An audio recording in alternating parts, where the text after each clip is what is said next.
Hello friends, this is your friend back with a new fanfic. What if Naruto was neglected by Kakashi but trained by Jiraiya, Kurenai, Guy, and Ebisu? Part 1. If you like this story, don't forget to like, share, and subscribe, and leave your thoughts in the comments. Now, let's start. Chapter 1, Teachers. Welcome to Konoha. Now let's just skip all the blah blah blah that you've all read countless times and could probably recite by heart.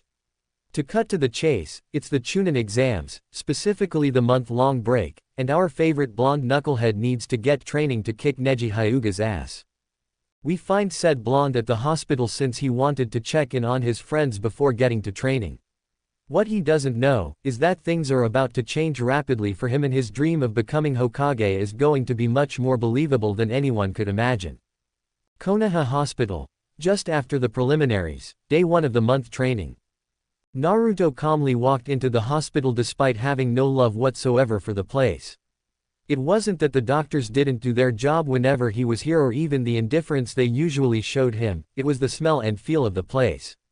It reeked of disinfectant and death while feeling like several people were still there even after their bodies passed.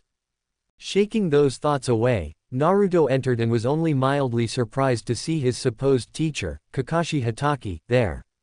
Already guessing he was there for Naruto's teammate, Sasuke Uchiha, Naruto was merely going to greet him and check on the others. "Hey Kakashi-sensei." Naruto stated before being rudely interrupted by the man.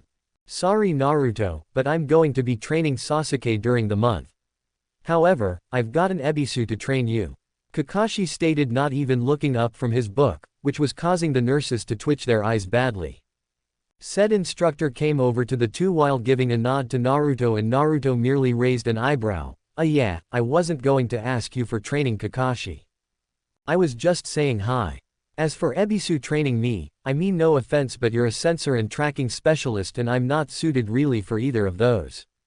Because of that, I'll have to decline training with you and see about one of the other Jonin or Chunin for training since my so-called teacher couldn't bother to find me someone that suits my way of fighting. Although, do say hi to Konohamaru for me.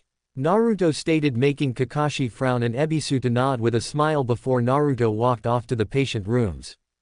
Ebisu merely chuckled, "You're making a mistake not training that boy, Kakashi." Ebisu stated with his chuckle still going. Kakashi merely frowned, "Why? He's got no talent when compared to Sasuke." Kakashi stated, making Ebisu laugh loudly. "No talent? Kakashi, you're more blind than your handicap suggests.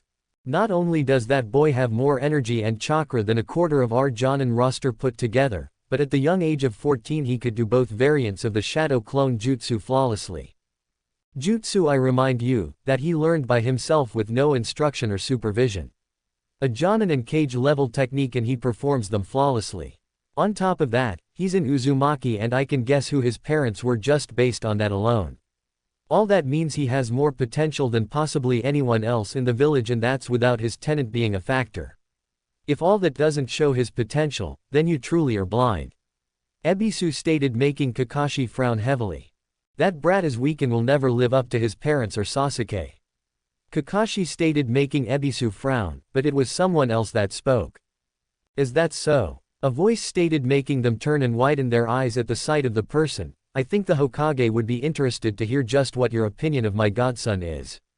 The voice stated with authority while showing his displeasure by grabbing Kakashi by the shoulder, hard. "Why wait, that's not what I meant." Kakashi tried to plead lamely but the person wasn't having any of it. "Tell it to sensei." The voice stated before disappearing with Kakashi while Ebisu Mary released a sigh of relief, thankful that his opinion of Naruto had shifted after the incident with Konohamaru. After meeting Naruto, Konohamaru had gotten serious about training and had been progressing well. Granted, there were still times of him skipping out on lessons, but Naruto had helped Ebisu realize that Konohamaru had the right to enjoy his childhood before he was forced to grow up when he became a ninja.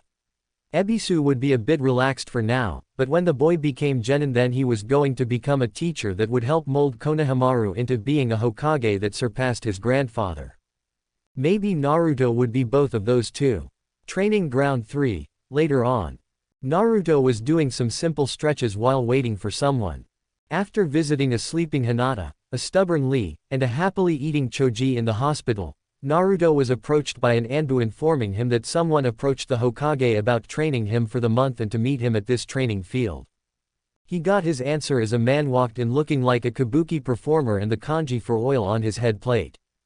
The man merely walked up to Naruto and stared down at him, looking him over. Well, you're nothing overly impressive at first glance, but neither was my last student.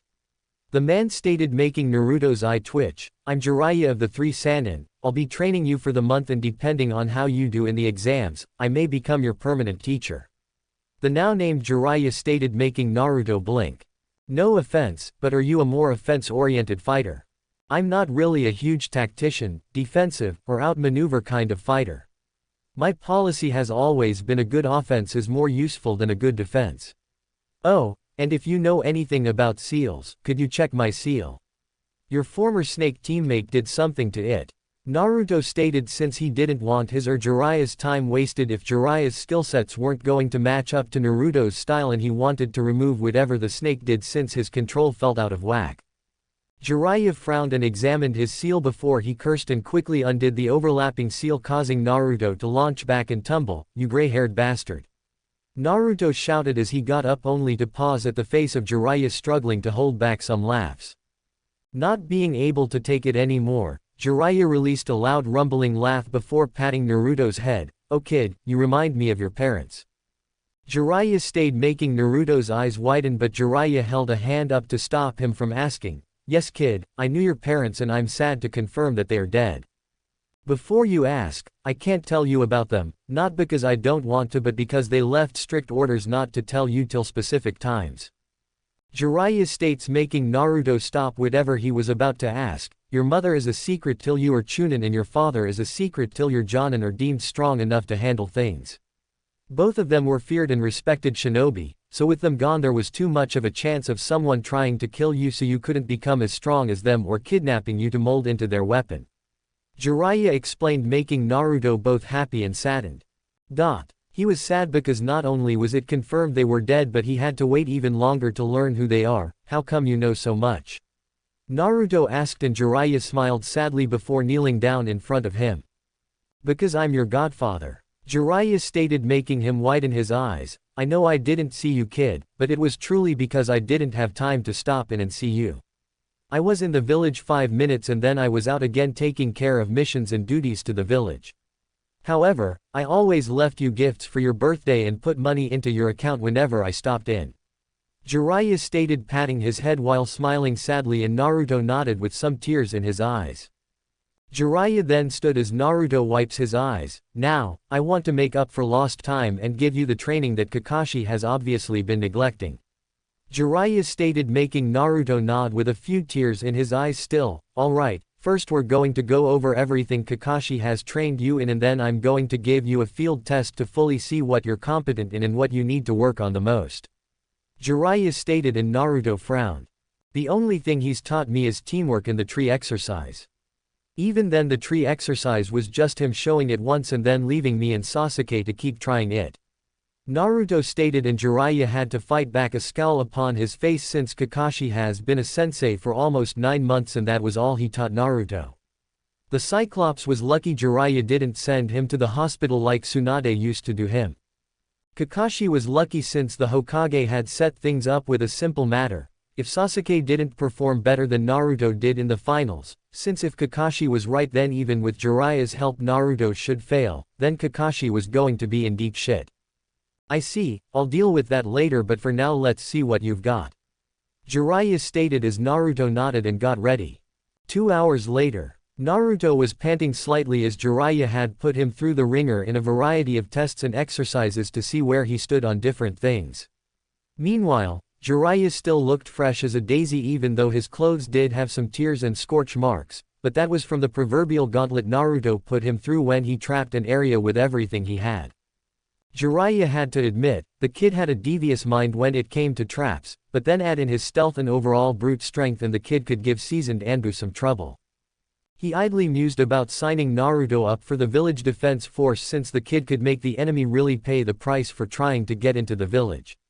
Add in the kid's stealth, no doubt from him constantly running around in Kill Me Orange and successfully hiding from non-censor types, meant he could be great for assassination and espionage.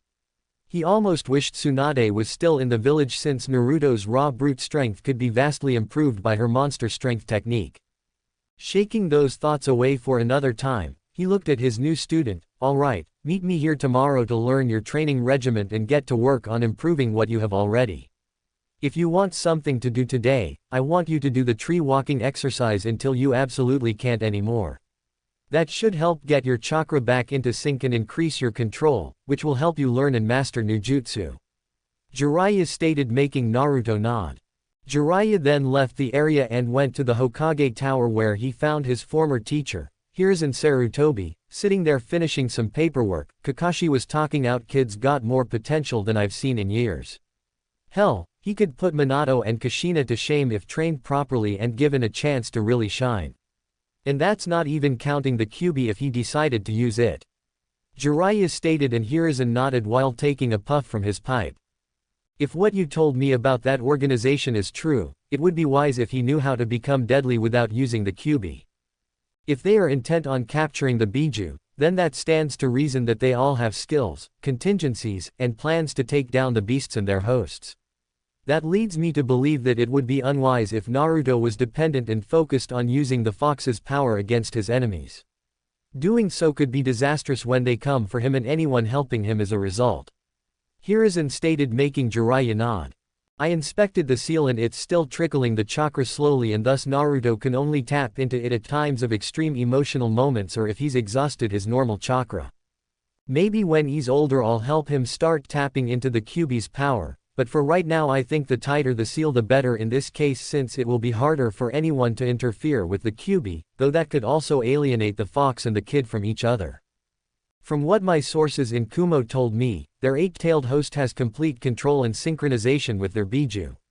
That means he has access to all the abilities his Biju does and can even turn into the Biju without succumbing to its rage or base instincts.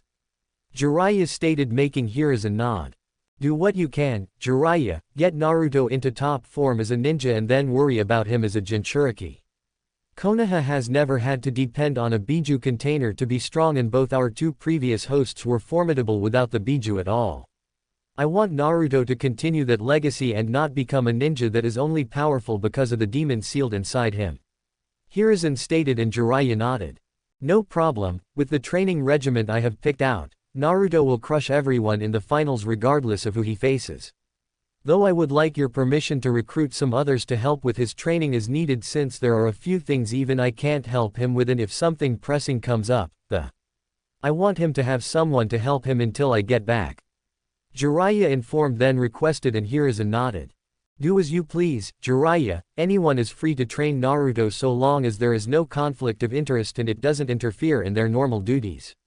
Hiruzen stated, making Jiraiya nod before he left to check in on some people he knew could help push Naruto in the right direction. Hiruzen merely leaned back smoking his pipe while thinking on the blonde bundle of energy that was Naruto Uzumaki. If it wasn't for the fact he had to be impartial and didn't have time, he'd contribute to helping Naruto with his training. Sighing slightly, he turned back to the last few pieces of paperwork that he needed to handle for the day. Day 2 of the training month. Naruto stretched at the training ground waiting for his godfather, Sensei, to arrive, and was surprised when he did a few moments later with Kurenai in tow. Ah, good, you're here. Jiraiya stated as he walked up to him with Kurenai, who seemed to be analyzing Naruto much more than she had done in the past. I've worked out some training with Kurenai-san here as well as Might Guy.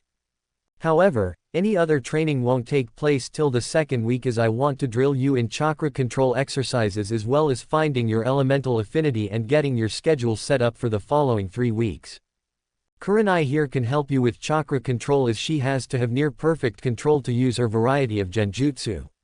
She'll also be helping you with breaking, escaping, and even casting genjutsu, since there are some genjutsu that just require you to overwhelm your opponent's chakra, which you can do easily. Jiraiya informed, making Naruto nod before thanking Kurenai, who merely smiled and nodded. Jiraiya then produced a slip of paper. Okay, what you've gotta do is channel chakra into this paper and the results will tell us your affinity. Depending on the results, I can train you or find someone who can train you in your affinity, since, while I know the basic steps for each affinity, it's always better to have someone who's done what you'll be doing. Jiraiya stated, handing Naruto the paper, and waited for the results. Said results were surprising since the paper was cut into confetti, with a majority of the pieces becoming soaked and the rest crumpling up. Jiraiya and Kurenai were of course stunned, since it was extremely rare for a person to have 3 affinities right off the bat. Jiraiya was handling it better since he knew Minato was a wind user with a minor in water, Kushina was a water user with a minor in lightning, and he could only assume that the small trickle of chakra from the Kyuubi had slowly formed a minor connection to the 3, or it could have been due to the fox's chakra circulating inside Kushina while she was pregnant with Naruto. Kyuubi was known to cause storms, hurricanes, and typhoons with a swish of its tails, and those bloodline elements were made of combinations of water, lightning, and wind. While normally a child took after the parent with the more dominant genes, or whoever the child took after the most, that wasn't the case with Naruto, since anyone who actually paid attention could see Naruto was a blend of both Minato and Kushina. Naruto had his father's hair, build, and eyes, sure, but his face, personality, and overall way of doing things was clearly Kushina. He broke from his inner musings as Naruto merely raised an eyebrow and looked at Jiraiya. Well then, looks like you have a high affinity for wind with a lesser for water and lightning. Under normal circumstances I would try to have you learn all 3, but for this month we'll focus on the wind affinity since it will be the easier of the 3. If you show good progression in that, then I'll be able to help you with the other 2. Jiraiya informed, and Naruto nodded since he had no idea how the affinities worked.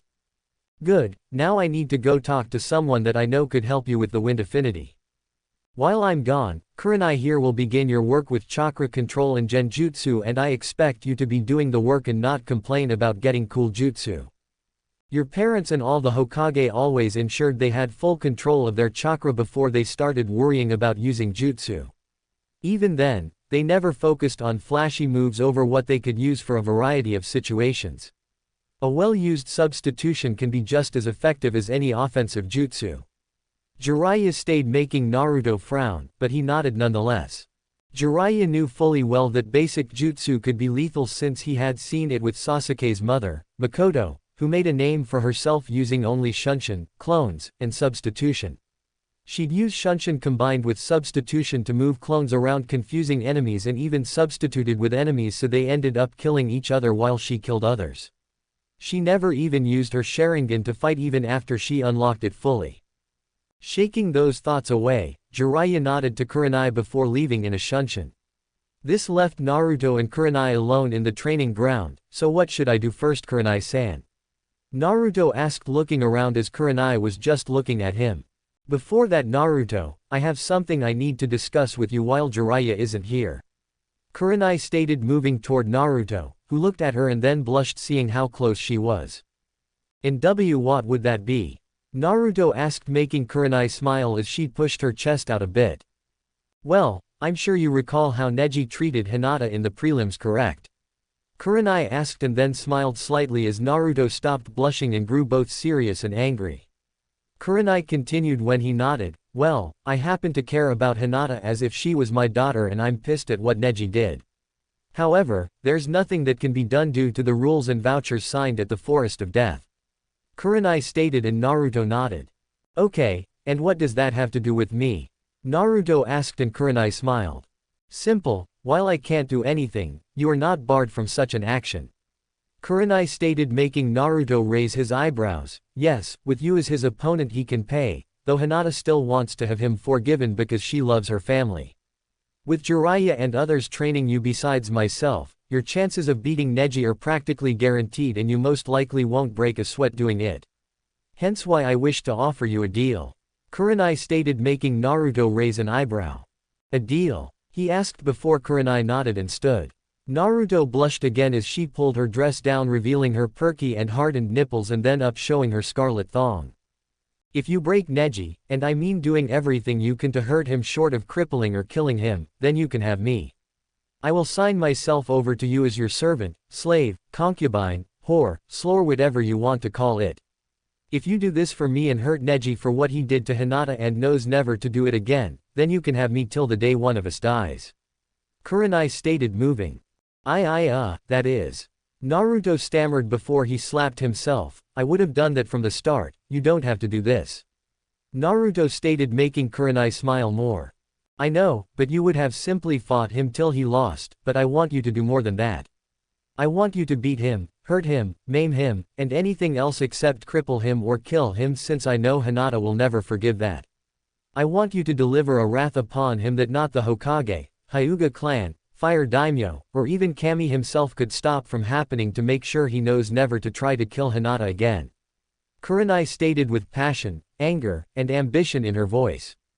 Even still, I don't think you need to do this. Naruto stated before he blushed as Kurenai leaned in and kissed his lips. I know, but first off, this is my way of thanking you and giving you an extra incentive. Second, you're a nice boy and will no doubt do many great things, which means I also benefit. Third, despite what I am offering, you're still resisting the offer, and even just looking at my chest is being avoided by you as you look at my face whenever one of us is speaking. Fourth, you'll also be helping me. She stated, making him raise an eyebrow at the last item. I'm tired of being hounded by dozens of men who just want to sleep with me and then brag about it. Most men don't respect kunoichi and think all we do is sleep with individuals before assassinating them.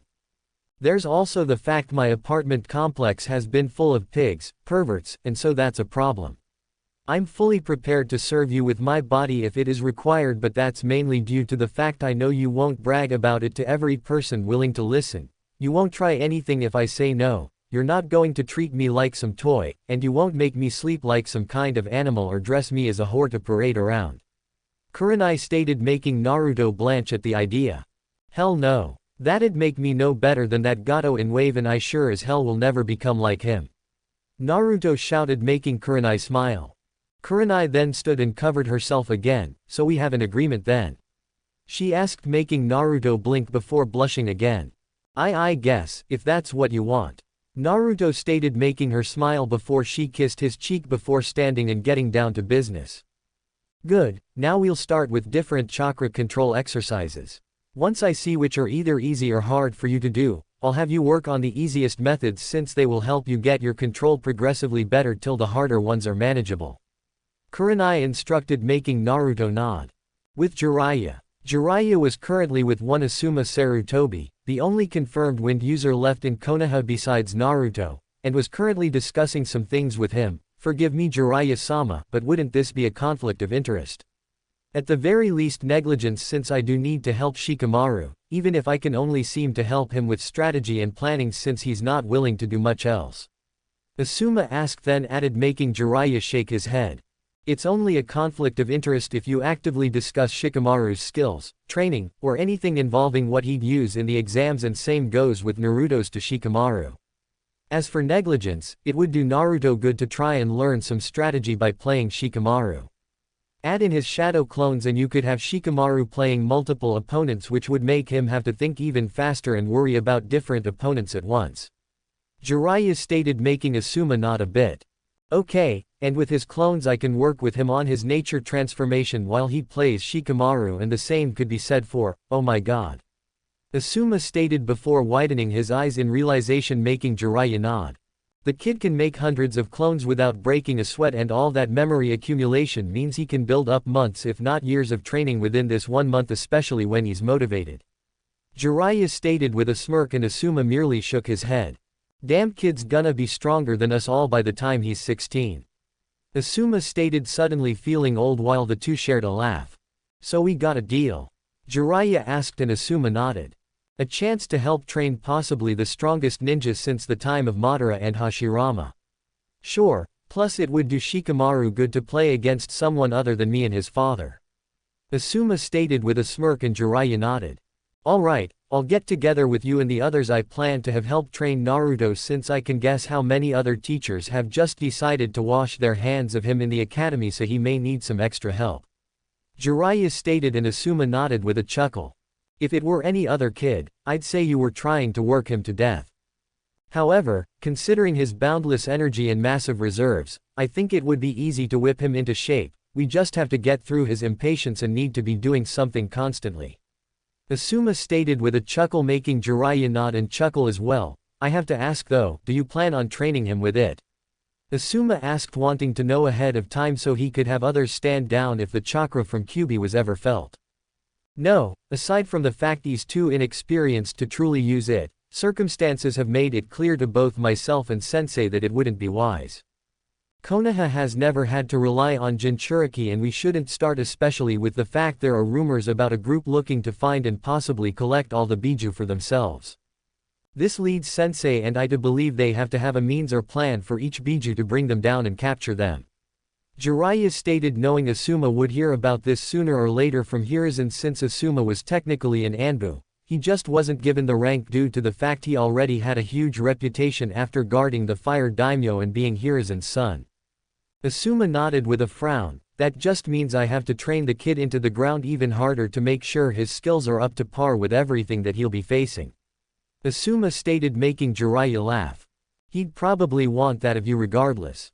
The kid is motivated to train, he just needs the guidance to understand why he needs to be doing the training. Something I'm sure Kakashi neglected entirely. Jiraiya stated before becoming angered at the end, and Asuma frowned. We all warned him, Jiraiya, but he wouldn't listen.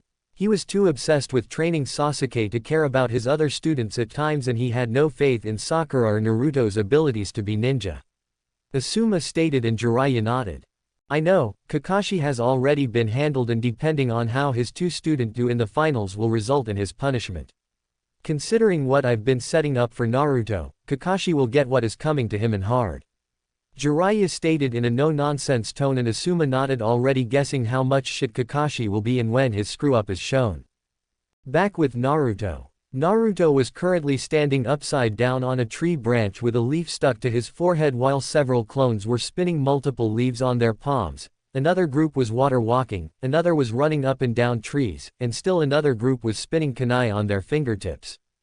Kurenai knew fully well that shadow clones couldn't be used as effectively for chakra control, or rather she knew that was the belief many had. Because he distributed his chakra evenly, the clones would then work on controlling their smaller amount of chakra, then the combined control would go back to the original, the overall control would increase as time went on. It wasn't as fast as other training could be with shadow clones, but it was still faster than doing the exercises normally. If nothing else, his skill doing the exercise would increase, thus allowing him to use the exercises easier. If he could use the exercises easier, then he could maintain his control better and begin reigning in all that chakra he had. In another hour, Kurenai planned to have him try some different genjutsu to see what his level of control fully was, and then go from there. She broke from her musings as Jiraiya returned. How's he doing? Jiraiya asked, seeing the different clones doing exercises. Better. He struggled with a couple, but he had water walking down on his first try. The kunai spinning is also going better, while I increased the difficulty of the leaf spinning and then combined the leaf sticking and tree climbing exercises for him. Kurenai stated, making Jiraiya nod, since if this was kept up then he'd have enough control to handle the Rasengan and other jutsu easily before the month was out. Good, I'll leave him with you today to keep this up along with any genjutsu training you think he's ready for. I need to get some supplies and some information that I can use to help him both in his physical training and with his chakra control. I don't know how long it will take, but it shouldn't be any longer than a good portion of today. Jiraiya stated, and Kurenai nodded. I'm not working with Shino on anything until next week, since he wants to get better control of his bugs by learning with his father and clan. Even then we are only working on helping his bugs be better immune to genjutsu and me helping him achieve better chakra control. Kurenai stated, while Jiraiya held back a frown, since from what he was hearing, many of the clan heirs only knew their clan techniques and knew nothing outside of it. If another war broke out, then they'd get slaughtered, since numerous shinobi had found ways to counteract the skills each clan possessed and kill said clan members. Hopefully them seeing Naruto's soon-to-be wide arsenal of skills would motivate them to branch out. Day 3 of training. Naruto stood in front of Jiraiya again, only this time without his jacket and shirt, while more of his clones were doing the chakra exercises. Jiraiya was sitting right now while having some ink and brushes handy along with some armbands, leg bands, and a waistband. Alright, I'm going need you to stay still while I do this. The seals I'm going to put on you will help with your training and with your control. The first seal are gravity seals, which will make your body feel heavier the higher the setting, while the second seal will lock your chakra to your body and strength. What this means is if you don't have your physical power balanced with your chakra completely, then you'll not be able to move. This will increase your concentration and how well you regulate your chakra. Granted, I'm not making it as strict as it should be since you have some work to do before your physical power is as good as your chakra, but it will still work. On top of that, you'll also be wearing these bands that have weight seals on them to push your body even further. Jiraiya stated as he began drawing the seals onto Naruto, who was doing his best to wait patiently till Jiraiya was done. Naruto then put the bands on just as Jiraiya activated the seals, making him grunt as his arms and legs locked together and he fell face first in the ground with a loud thud. The gravity seals are set at ×3 gravity and the weight seals are set at 100 pounds apiece. Since muscles get stronger through tearing and healing, you can adapt to this much faster thanks to the Kyuubi healing you, meaning you can do this even faster than the other training regiments with the clones. Jiraiya stated before going over to a tree, sat down, and pulled out a few scrolls. Once you can move, give me 200 push-ups, sit-ups, squats, punches for each arm, kicks for each leg, laps around the training field, and then laps running up and down a tree. Jiraiya stated causally as he began reading and ignoring the string of curses his new student was spewing at him. A few hours later had Jiraiya looking up and widened his eyes slightly to see Naruto doing the punches while drenched in sweat. He also noticed a couple bottles of water empty beside him and was glad his student wasn't so hard-headed that he ignored his body's needs. Jiraiya mused that if he could get the physical items done by lunch, then he'd treat the kid to ramen even if it would probably break his wallet. Sure, Naruto needed to eat other things, but if he was going to put this much effort and hard work into training, then Jiraiya could let the kid have his favorite food, even if it wasn't as healthy as it could be. Then again, there was veggie ramen as well as low-salt ramen, so that could be a way to start getting him to eat better. Shaking those thoughts away, Jiraiya returned to his reading concerning his various reports from spies, favors, and informants.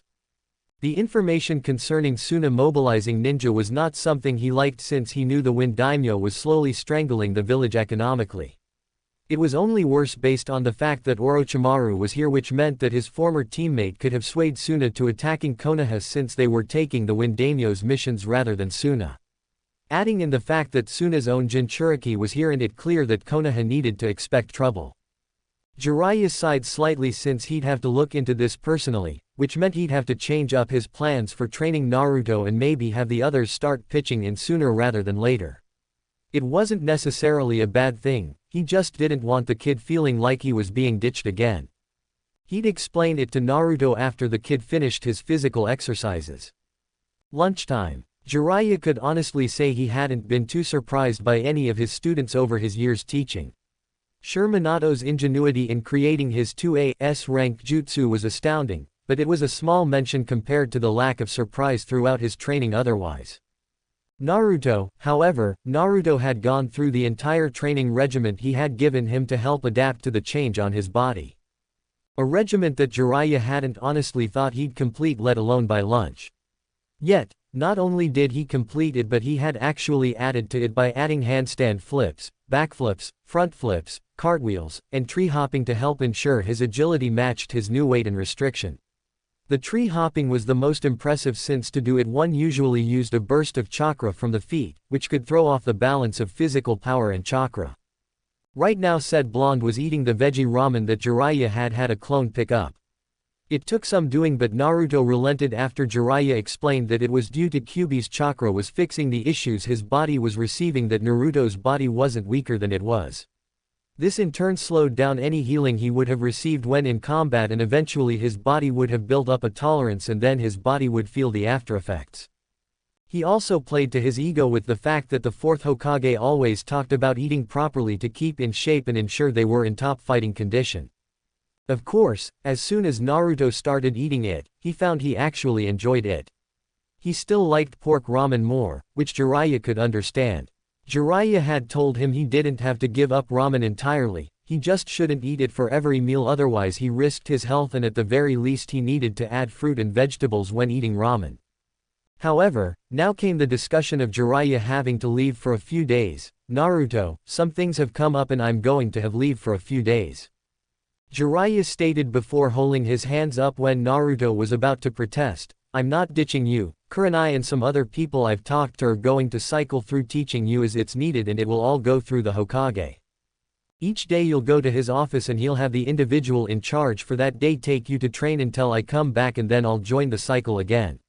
I wouldn't leave if it wasn't urgent and vital for the village, Naruto. I may have my own quirks and laziness, but never when it came to training students. Jiraiya explained and defended, making Naruto pause before finally nodding. Good, now I've asked the Hokage to oversee you meeting your different teachers each day, as well as who you will see if one is indisposed for whatever reason. Jiraiya stated, making Naruto nod before Jiraiya grew serious. Now, I don't want to hear one word about you giving any teacher I've prepared a hard time. They all know what they are doing, but if it feels ridiculous at any point, ask the Hokage about it so he can confirm if it's actually helping or not. Jiraiya stated, making Naruto nod before the two continued eating. Day 4, Hokage Tower. Naruto was sitting in the Hokage's office waiting for his first instructor to come and get him. As he waited, he was idly talking with Hiruzen, who was doing paperwork at a relaxed pace. Jiraiya had left early that morning and left Naruto a note telling him that if he did well while he was away, then Jiraiya would have a surprise for him when he got back. Naruto didn't really need the motivation since he planned to put everything into the training he'd be getting. He just hoped it was actual training and not just busy work. He broke from his thoughts as the door was knocked on before Hiruzen gave permission to enter and Ibiki Morino entered. Naruto blinked owlishly, wondering just what kind of training he was going to get. Ah, Ibiki, good, you're on time. Naruto, Ibiki will be training you in some various items, including reading an opponent, getting into their head, increasing your knowledge base, and some other things to make you a more competent shinobi. Hiruzen stated, knowing Ibiki could also help Naruto heal a bit from the emotional and mental wounds the village had inflicted on him over the years. Ibiki merely looked at Naruto, who only looked back with no fear or trepidation, just curiosity. Ibiki then smirked, "You're gonna do fine, kid, but I don't hold hands and I don't treat anyone with kid gloves, got it?" Ibiki stated before all but growling at the end, and respected the fire in the blonde's eyes, showing he was ready to learn and break himself to do it. "Yes sir, Mr. Ibiki sir." Naruto stated with a mock salute, making Ibiki and the hidden Anbu snort while Hiruzen chuckled. "Well Naruto, are there any questions before I turn you over to Ibiki's care?" Hiruzen asked, and Naruto frowned a moment. "Well, just one, but it's not about my training," Naruto stated, and Hiruzen chuckled. "No, I'm not going to let you wear the hat," Hiruzen stated with the chuckle, only to be surprised when Naruto shook his head. "No, that wasn't what I was going to ask," Naruto stated, wondering how he should ask his question. "Then what is it?" Ibiki asked, genuinely interested in the question. "Well, you two have piles of paperwork due to your positions, right?" Naruto asked, and they nodded. "Well, my question is, why don't you guys ever use shadow clones or elemental clones to help you do it? You guys could get hours worth of paperwork done in minutes," Naruto stated, making the two just look at him with a dead silence in the room. Even the Anbu were beyond their normal silence. Naruto was getting worried he said something wrong when he was engulfed in a hug by Hiruzen, who was crying, "Thank you." Hiruzen shouted in happiness while Ibiki was banging his head against a wall, calling himself a moron. Naruto was almost certain the Anbu were doing the same thing too. Naruto was a little disturbed at the fact the Hokage was hugging him and crying tears of happiness while doing so. Luckily he didn't have to dwell on it much because Ibiki spoke up. "Yes, well, I'll be taking him now, Hokage-sama," Ibiki stated before leading Naruto outside the office. Hiruzen sat down and had a grin on his face as he made a few clones and chuckled as he idly heard Ibiki asking Naruto if he could teach him the shadow clone jutsu, both for paperwork and for possible interrogation methods. Hiruzen merely chuckled. Still in his early life and already he's smarter than every Kage that's existed and even the Nara clan members. I can only imagine what he'll be like when older and receiving proper training and guidance. Hiruzen and his clones chuckled at the thought before dividing the piles of paperwork up, making the stacks much more manageable. The Anbu were also wondering if the kid or Hokage could possibly teach them the shadow clone jutsu, since not only would missions be easier, but the reports would be easier to write too. With Naruto, Ibiki took him to the local shinobi library and began grabbing books from various shelves on various subjects, including nature transformation, basic field medicine, plants used for medicine and poison, psychiatry, psychology, nerves in the human body, and more. Ibiki knew he couldn't add much to Naruto's training till he got some things ready, so he decided to use his first day as a foundation building. He could get the groundwork for his future lessons and the others' lessons to make it easier to build up his training regiment. By the end of it, he had close to 100 books and set them down on a desk before putting Naruto at it. Now, I want you to read every single one of these books. I don't care if you use shadow clones or not, but I want you to read these and then I'm going to quiz you on them. If you fail you'll have to read them all over again and again until you pass. Ibiki stated having been informed that Kurenai told Naruto about the shadow clones transferring memories when they dispersed and helping with training. Naruto grimaced since he didn't like reading much. Alright, but Jiraiya's sensei mentioned once, I'm more of a practical learner than a theoretical one. Naruto stated, making Ibiki smirk since he knew a few people like that. I know, but trust me, having a handle on this information can help you in a lot of situations. Plus the nature transformation book will help you get a grasp on things for when you start elemental training. My old teammates were the same way with learning and it took some time, but they started becoming more into reading books if for no other reason than it gave them ideas for new attacks and methods of fighting.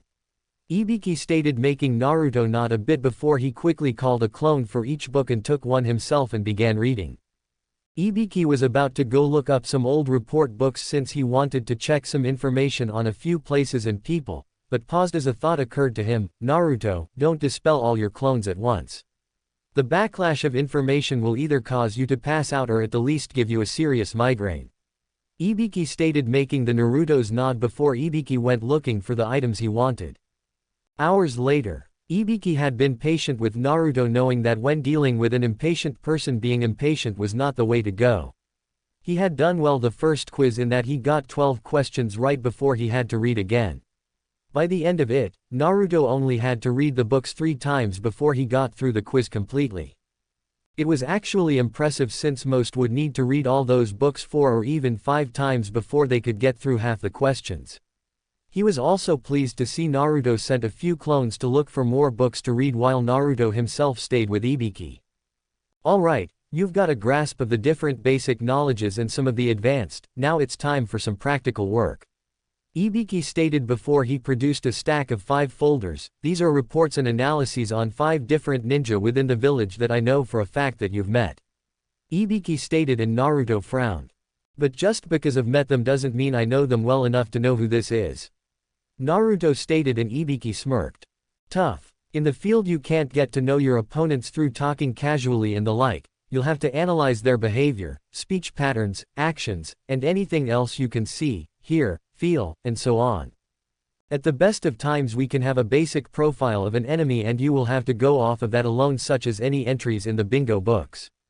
Being able to get inside your opponent's head, knowing what they will do before even they do, being able to essentially control your opponent by making them act how you want them to, all of this can be used to your advantage. Ibiki stated, and Naruto nodded slowly. Good. Now, your job is to read through and see if you can decipher who each one is and then defend your choice against me. I will do everything I can to convince you that you're wrong, even if I know for a fact that you are right. You have to get the argument in your favor and stay there. Ibiki stated, and Naruto nodded before taking one of the folders and began reading it. Subject exhibits a wild personality to cover pain from a betrayal. Regularly acts wild, crazy, and impulsive to cover the pain of loneliness and wears clothing that draws attention whether negative or positive. Competent in shinobi work, subject tends to enjoy work a bit more than usually seen, and if not for the few friends the subject has, it could be a sign of mentally unraveling. That was part of the profile as Naruto kept reading while mentally going over who he could have met that fit this profile. He noted that he fit a part of it, but the only person he could even remotely think of that fit this kind of thing was second Proctor Enko Mitarashi. He didn't know much about her, but if his read from this profile was correct then he and her were similar in a few ways. Setting aside the current folder, he went to the next and read it over. Ibiki suppressed a smirk at that since it meant Naruto had an idea of who was in that first file, but wanted to read the others to help raise his chances of being right. Identifying any of the folders was one less person he had to consider for the others. The drawback was that if he was wrong on any of them then he'd discount someone who very well could fit perfectly.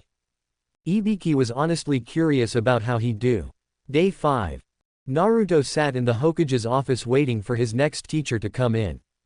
Yesterday had been eventful since Naruto had gotten into some heated arguments with Ibiki over who the first 4 profiles belonged to: Enko, Guy, Hiruzen, and Kurenai. The biggest came when Naruto argued that the last file was Ibiki's own, and Ibiki stood his ground in the argument to the point of threatening Naruto with being disqualified from the Chunin exams and being sent back to the academy if he didn't stop. However, Naruto persevered and called his bluff since he'd need the Hokage's approval for that, and Naruto hadn't done anything wrong and had done just as he was instructed to. Consequences he damned. Ibiki could honestly say he'd never had anyone tell him to go himself and actually mean it entirely. It had made him laugh when he told Naruto he had passed another test since he couldn't just go about being told he is wrong and just accepting it and seeing through deception no matter how much it could be risky to disbelieve it. Ibiki did warn about doing such a thing to the Hokage, but Naruto also had to understand even people in a position of power can be wrong. However, proving them wrong could be just as dangerous as letting them simply be wrong. If lives were endangered, then he should speak up, but he had to be ready to accept the consequences of such an action. Naruto understood, and from there Ibiki began picking his brain on different ways to torture someone. He didn't like doing it, but there were missions where interrogation was needed and not planned. Naruto recalled the demon brothers and even the 2 thugs that went to kidnap Tsunami. If he had interrogated the latter 2, then he could have learned that Gato was going to betray Zabuza, and thus he and Haku could have lived. Naruto shook those depressing thoughts away since it wasn't going to do him or anyone else any good to dwell in the past. Who would voluntarily do that? Anyway, Naruto had helped Ibiki as much as he could, including some simple things that Ibiki was surprised they had overlooked. By the end of it, Ibiki had offered him a place in the TI department if he ever wanted to vent or maybe even improve his psychological and interrogation skills. Ibiki did inform him he'd be getting a practical lesson in using it once he cleared some things with the Hokage. Naruto wasn't sure if he should be excited or worried about testing out these kinds of skills. At the here and now, he broke from his musings as the door opened and in walked Asuma Sarutobi. "Hey Dad, I'm here for the kid to train," Asuma stated to Hiruzen, who nodded and motioned Naruto to go with him. Naruto complied and followed Asuma as they went to the Nara household and found Shikamaru laying back looking at the clouds while 3 shogi boards were set up near him. When they got close, Shikamaru looked to them and raised an eyebrow at seeing Naruto. "Hey Naruto, hey Asuma-sensei, what's up?" Shikamaru asked with a yawn, making the 2 chuckle. "Well, I'm helping Naruto with some training during the month and figured it would do you both some good if you and he played shogi together. Naruto needs to learn some patience and strategy while you could use a new opponent, especially one that is unpredictable like Naruto. So while I'm training him via his clones, you'll be playing him in 2 of his clones, as it will let you learn to keep multiple strategies in play and beat more than one enemy at once," Asuma stated, making Shikamaru look surprised while Naruto merely shrugged and made a batch of 102 clones. This surprised Asuma while shocking Shikamaru. This is the same Naruto that couldn't make 2 normal clones. Shikamaru thought incredulously since he could tell that the clones Naruto used weren't normal ones. That was evidenced against Kiba when the clones could actually hit him and not just phase through him. He decided not to dwell on it too much since it would prove troublesome, and Naruto normally was troublesome enough without adding more to it. Asuma merely shook his head in amusement. "Well, come on you lot, let's get to work," Asuma stated as he led 100 clones to a different area to train in wind release. Naruto and the 2 remaining clones shrugged before each sat at a different board, with Shikamaru in the middle of the 3 with one on his left, one on his right, and one in front of him. "You'll have to help me out a little at first, I've never played," Naruto stated, making Shikamaru shrug before they started playing with Asuma. Asuma was standing by watching the clones begin the first exercise of the wind affinity, cutting leaves with their chakra. After he had shown what the primary attribute for wind was, via coating one of his trenching knives in wind chakra and then letting it cut through a boulder and 2 trees, Asuma began explaining that it was like splitting your chakra in half and then grinding the 2 halves together to make a refined sharpened edge. After that, he had them pluck leaves from a nearby tree and get to work cutting them with his chakra.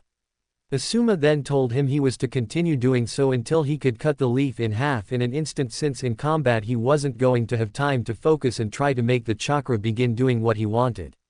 He needed to have it get to what he needed quickly and effectively, which meant cutting the leaf instantly when he made wind chakra. Naruto and his clones took the challenge to heart, and Asuma was a little surprised when the kid was already getting a cut started on the leaf after 5 minutes. He would have been very surprised if not for the fact that Naruto told him he read up on nature transformation, and then there was the sheer volume of chakra Naruto possessed made it easier for him to just hit the leaf with a great deal of chakra. More chakra meant more friction, which meant more of a cut. However, the downside was that he was using way more chakra than he needed, but that was to be expected due to his reserves versus his control. From what Jiraiya informed him, both he and Kurenai were working on that problem right now, and his control was better than it was since he was easily doing genin level exercises. The reason for that being a sign of progress is because genin exercises were designed for small reserves while the higher level ones were for larger pools of chakra or to add even further refinement. Naruto could do the Jonin and Anbu exercises due to his astounding reserves, thus a genin level 1 was like trying to direct a raging torrent of water with a pebble. The added benefit of the nature exercises was that they were a form of chakra exercises in themselves. So the more progress Naruto made on the leaf cutting exercise and the other ones, the better control he'd have overall. This kid, he's going to be deadly and powerful when he's older. If he can do this kind of training level now, then I can only imagine what he'll be doing once he gets his chakra under control and grows up a bit more. Asuma thought, knowing full well that Naruto's biggest limitation right now was his lack of control, and it was a limitation that was quickly being taken care of like it should have been when Kakashi was teaching him. There was also the fact Naruto was still growing and had yet to hit full maturity. When he reached adulthood, his chakra and skill could surpass the first Hokage when he was in his prime. He idly wondered when Jiraiya would start teaching him jutsu, since Asuma could easily add onto it with quite a few wind jutsu. Shaking those thoughts away for later, he decided to voice something to Naruto. Naruto. He called, making the 100 blondes look at him. When you've each cut a leaf, come to me and wait for permission before dispelling. I don't want the original to pass out from exhaustion because groups of you decided to dispel when finished. I'll have you each dispelling at intervals so the backlash won't hit as hard for you or the original. Asuma stated, making them nod. Yes sir. They chorused before going back to work, making Asuma chuckle a bit. He idly wondered how Shikamaru was doing with Naruto. With said lazy genius, Shikamaru could honestly say that Naruto was indeed every bit as troublesome as he thought he was. He had gotten the hang of the game quickly, though his strategy left much to be desired at the beginning. The troublesome thing, despite Shikamaru liking this bit of troublesome, was Naruto would do moves that he hadn't calculated at all, and it made no sense. However, it always threw Shikamaru's game plan off, and he had to reorganize and replan almost every turn.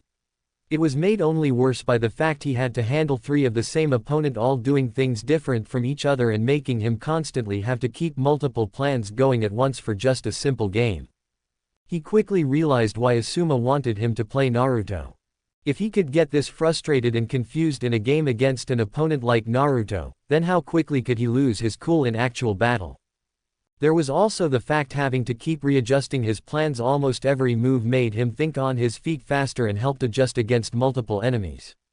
Especially when he's facing 3 opponents who don't fight the same way. He knew for a fact his father would even have a hard time handling 3 Narutos playing him at once, since they all played differently despite being the same person. This led to the conclusion that the shadow clones could think independently, and while the original had decided on one course of action, the other 2 had decided differently. He'd have to ask his dad about the shadow clone jutsu, since it seemed way too advanced for Naruto to have just learned it without some kind of teacher. But neither Sasuke nor Sakura could use it, so that begged the question of where did Naruto learn it. He shook those thoughts away since he couldn't afford to get distracted. Naruto had already almost checkmated him 3 times and was only getting better the more games they played. It was both annoying and fun, since he actually had to try to win instead of just doing the normal sluggish playing that he did against Asuma when they played. The 2 were so wrapped up in playing, both to win and for enjoyment, that they failed to notice how much time was going by. There was no real indicator for them other than Naruto and his clones occasionally twitching from one of the other clones dispelling since they were either done or out of chakra. They were informed though, when Choji came over, "Hey Skika, want to get some lunch?" Choji asked before seeing Naruto, "Oh hey Naruto, you can come too." Choji stated waving while Naruto waved back before taking his turn. Choji, knowing that games Shikamaru played didn't usually take long, sat down on the side and merely watched. He was actually surprised to see Shikamaru lost quite a few pieces along with Naruto since Shikamaru usually owned anyone besides his dad at shogi. It took another 10 minutes before the 3 games were over. Shikamaru had won, but any observant person would see that it wasn't a hands-down victory but a hard-fought one. With that said and done though, Naruto had his 2 clones pop and then waited a moment before some of his other clones popped. "Asuma will be here in a minute, he's just managing my clones into groups to dispel before coming here." Naruto stated, making Shikamaru shrug and Choji to be confused. "Asuma's helping me with some training for the month, so I sent a batch of clones with him to train while I played Shikamaru." Naruto elaborated, making Choji blink. "What good does sending the clones do?" Choji asked and Naruto smiled. "Because the shadow clones are solid, whatever they learn or experience I get the memories of. Thus using them I can cut training time down quite a bit depending on how many clones I have doing the training." Naruto explained, making them widen their eyes. "Wow, that sounds handy, do you think you could teach me?" Choji asked and Naruto frowned while scratching his head. "I can't teach you one version because according to another teacher it takes way too much chakra for the normal person, even the Hokage couldn't use it. The other I might be able to, but it would be draining since apparently you need Jonin level reserves to make even one. I'm just lucky since I naturally have a ton of chakra in me, which I'm told comes from being an Uzumaki." Naruto explained with a shrug, making Choji deflate slightly while Shikamaru was curious now. How can someone still in their teens have that much chakra? If it takes Jonin reserves to make one and Naruto can easily make more than 100, he'd have to have more chakra than a good portion of the Konoha shinobi roster put together. Shikamaru thought before Asuma entered the clearing. "So let me guess, barbecue." Asuma stated and chuckled when Choji gave him a look that said, "Of course." As if it could be anything else. "Hey Asuma, do you think Choji could learn the basic shadow clone jutsu? I was telling them why I sent clones off to train with you," and Choji seemed interested. Naruto asked then explained as they walked to one of the better Akamaiki restaurants. Asuma frowned. "Unfortunately, no, he can't right now. His reserves aren't high enough yet and making one could cause him to pass out along with the clone." Asuma stated, making Choji slump his head in defeat. "Choji, you need to find a training method that helps you and not the one that helps Naruto. While I'll admit, using shadow clones to train can be useful, if you can't make enough of them to really matter then you're just tiring yourself out. What Naruto may have forgotten to mention or you failed to realize is that all the exhaustion, stress, pain, hunger, thirst, and other negative things get sent back to the user as well. Naruto can take it better since he has stamina and endurance in spades, since as you've seen he can outlast and outrun Anbu when needed. If Naruto wasn't the way he was, no one would let him train like he is." Asuma explained and reasoned, making Choji frown and nod. "Okay, though still it would be cool to do that even if it's just for during really hard training. Being able to cut the time down for it would be awesome. Though I think Shikamaru would just end up playing shogi with his clones or watching the clouds with someone who can sympathize with him fully." Choji stages with a chuckle while Shikamaru honestly didn't think that idea was all bad. He'd never do it, of course. It'd be too much work to get his reserves high enough that he could make a clone. Arriving at the restaurant, the 4 saw Ino already at a table relaxing and raised her eyebrow at seeing Naruto. "Naruto. What are you doing here? Shouldn't you be with your own sensei and teammates?" Ino asked and Naruto shrugged. "Kakashi ditched me and Sakura to train Sasuke, so I found a different teacher, and I haven't seen or heard from Sakura since the end of the prelims, so I assumed she was busy with her parents or hanging out with you. My other teacher had to handle a mission, so he asked a couple others to help out. Today was Asuma's turn, so I trained with him while playing Shikamaru in shogi by using shadow clones." Naruto stated as they sat down. "Isn't that a conflict of interest or cheating?" Ino asked with her eyes narrowed and Naruto shook his head before Asuma could answer. No, it's only a conflict of interest if Asuma tells me or Shikamaru what the other is training in. And it's only cheating if I was spying or Shikamaru was spying on the training. Since I was technically with Shikamaru helping the both of us with strategy and patience and Asuma isn't telling either of us what the other is doing when we aren't together, there's no issue. If Shikamaru or I choose to tell the other what we are training in, then it's our own fault if it is used against us later. Naruto stated calmly as he looked at the menu, making the four blink at his intelligent and thought-out answer. There's also the fact it's unlikely Shikamaru and I will end up fighting each other anyway, so there's no real advantage to knowing. Naruto stated, making Choji and Ino raise their eyebrows in curiosity. Why's that? Choji asked and Naruto chuckled. Because for me to be in a position to face Shikamaru, I have to beat Neji, which I will, and then beat either Sasuke or Gaara. Though fighting Gaara is more likely because of Kakashi. For Shikamaru to be in a position to fight me, he'd have to beat either Temari or Dosu and then beat either Kankuro or Shino. Since Shikamaru isn't that highly motivated, my guess is he'll have his first opponent in a spot to be defeated and then give up. The second most likely option is he beats the first opponent just so you and others will give him a break about what he did for the month, and then give up against the next opponent. Naruto stated, having improved his analytical skills by working with Ibiki and clone spamming his reading. It was also for this reason that his mind felt that he was missing something that he should have noticed, but he couldn't for the life of him think of what. He then looked back at the group and saw Ino and Choji blinking owlishly at him. Wow, Naruto really has been working hard since the academy. Choji thought, seeing the change in his friend since their days causing mayhem at the academy. Ino was a different matter entirely. Is this really the same knucklehead that could barely get through the academy? When did he change so much? Ino thought while remembering her first surprise when he beat Kiba. Granted, it wasn't smooth or skillful, but Sasuke's wasn't either. Her second surprise came in him being so angry over what Neji did and then even swearing a blood promise to win against him. It was both cool and kinda romantic when she thought about it. Shaking those thoughts away, they all gave their orders and just talked peacefully. As they ate, Naruto noticed Ino was barely eating anything. Ino, why aren't you actually eating? Naruto asked curiously, since both Jiraiya and the health books he read stated you needed a steady amount of food and nutrients to stay healthy and train.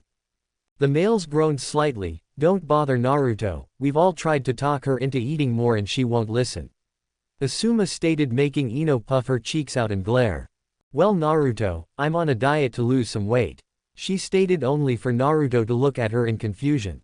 Why? You're not fat at all and you can't get much skinnier without harming your body and taking away from how pretty you look now. Naruto stated while making Ino blush a bit at the unintentional compliment. You need to eat and keep your strength up in order to train, since not eating takes away your stamina and will make your body start eating your muscle to keep the nutrient levels up. That can in turn make you vulnerable in a fight and cost you or a teammate their life. If you're worried about gaining weight, then just balance it with hard work training so you'll gain muscle instead of fat. Naruto stated, since it was the truth. I don't want to get bulky or fat though. Ino protested and Naruto raised an eyebrow. Have you seen any kunoichi that are bulky or fat? Naruto asked and Ino opened her mouth before closing, since she really didn't see any kunoichi like that. Actually, all the kunoichi she had seen all had bodies she'd kill for and assets that would make any guy's head turn. Plus they had skill and power to back up their womanly bodies instead of being scrawny or uptight like several civilian women were. See, if you're that worried about it, then why don't you ask some of the veteran kunoichi how they balance food and training? Like Kurenai Yuhi, Enko Mitarashi, or even your own mother. Then you'll have someone to give you advice and help you stay in shape without starving yourself. Naruto stated, making the other three males blink, wondering why the hell they hadn't tried that argument. Ino frowned in thought for a few minutes before she nodded. Alright, I'll do that. Thanks Naruto, she stated with a smile, which Naruto returned. Asuma merely smiled and shook his head. That kid does it again. Changes someone without fully realizing what he's done. And if my eyes aren't fooling me, I think my blonde student just gained a bit of a crush on my temporary student. Asuma thought while noticing Ino still having a bit of the blush Naruto caused earlier on her face. Asuma could only hope that Ino would take her training seriously now and not be at risk when they took harder missions in the future. Day 6. Naruto was once again within the Hokage office, only this time he had arrived even earlier than the previous 2 days. The reason why was because Hiruzen decided to do something to help Naruto by teaching him politics, economics, diplomacy, and some of the school subjects that Naruto was lacking in. He made a mental note to have a little sit down with the different teachers of the academy. There was a strict policy of just letting a child go through the academy knowing they were struggling with some subjects and then doing nothing to correct it. He knew the head of the academy didn't have an issue with Naruto. The woman had been there a long time, including when the academy once taught the basics of sealing, so she knew fully well the difference between the item sealed and the item holding said seal. Hiruzen had had many meetings where the head had showed various complaints that Hiruzen had to put down from teachers and parents wanting Naruto banned from the academy or at least from being a ninja. It was both infuriating and saddening. The sad part being there were so many stupid people in the village. Anyway, Hiruzen was doing this since thanks to Naruto's revelation about getting through paperwork, Hiruzen was more relaxed and had more free time. One would think he'd be spending time with Konohamaru, but the boy had started the academy and Hiruzen wasn't going to get in the way of that despite the temptation being there. He wasn't worried about Kono's status getting him any favors or pulled punches since he was sure the teachers knew better. Especially since he made it clear to all the instructors that if they showed favoritism towards Kono in any way, then there would be hell to pay. Back to the point though, Hiruzen could do this since it wasn't showing favoritism, as Naruto wouldn't be using these skills in the finals, so there was no unfair advantage. Even if someone complained, Hiruzen could simply write it off as payment for a service Naruto performed for the Hokage and the village. It also reminded him that he had yet to pay Naruto for that unofficial mission in regards to him not only saving Iruka's life, but also protecting the Forbidden Scroll and capturing a traitor. Even if he wasn't technically a shinobi yet, Naruto had performed 3 services for the village, with 2 being of critical importance. He'd think of some way to repay Naruto later since it was almost time for his next teacher to show up. Naruto, your next teacher will be here soon, so make a batch of clones that can stay here and keep learning while you go train. Hiruzen stated, knowing that Naruto's talent with shadow clones meant he could do multiple trainings at once. Naruto nodded and made 3 clones for each set of work before sitting and relaxing until the door opened. Standing there was Might Guy in his usual attire and his smile. "Ah, Naruto-kun, you're here already. Excellent. You're blazing with flames of youth," Guy stated before exclaiming loud enough that the windows rattled. Yeah, sure. I take it you're helping me with speed and taijutsu?" Naruto asked, making Guy nod with his nice guy pose. "That's right. If I can't help get you into shape within the month, then I shall run around Konoha on my hands for 500 laps. Guy stated with his pose still in place. "Whatever motivates you and makes you stronger, Guy-sensei," Naruto stated, making Guy smile further, if possible, before he led Naruto to the training ground he picked for this. Hiruzen merely watched them go with a foreboding feeling about him. One of the clones saw it and spoke. "Don't worry, Gramps, Guy already promised Jiraiya-sensei that he wouldn't try to put boss in a green spandex suit like him and Lee." The clone stayed, making Hiruzen sigh in relief before he turned to helping the clones. Training Field 52. Guy stood across from Naruto, who decided to forego his jacket since it wouldn't be helpful right now, and looked at him intently. "Alright, now do you have a preference for taijutsu or have learned any taijutsu styles?" Guy asked, and Naruto shook his head, making Guy frown. "I see. Well, the benefit of that is you can learn one style easily since there will be no conflicting stances in your mind." Guy stayed, making Naruto sigh in relief since he thought it was going to be a big problem. "Alright, since Lee and I specialize in the strong fist style, it would be best not to have you learn that right now, as it would put you at a disadvantage against Neji. He's seen myself and Lee training and using it too many times for it to be fully effective." Guy stated, knowing there was nothing wrong about stating an obvious fact like that. "With that in mind, you and I are going to have a spar so I can get a feel for your preferred fighting style and then help you from there," Guy stated, making Naruto nod before taking his own form of ready stance. Later, Guy could honestly say he had never been as out of breath as he was right now. What Naruto lacked in precision, speed, and technique, he made up for with a lot in raw power, determination, and stamina. Not even Lee had as much raw strength and determination when fighting, and that was saying something. Guy knew fully well that Naruto was wearing weights and gravity seals, but still, the way he fought with everything he had and kept going after being knocked down or away was something else. As for the style to train him in, Guy was definitely training him in the strong fist at some point. While the different lotus techniques were probably not going to work for him, the basic style of fighting would fit him perfect, especially with his speed increasing steadily.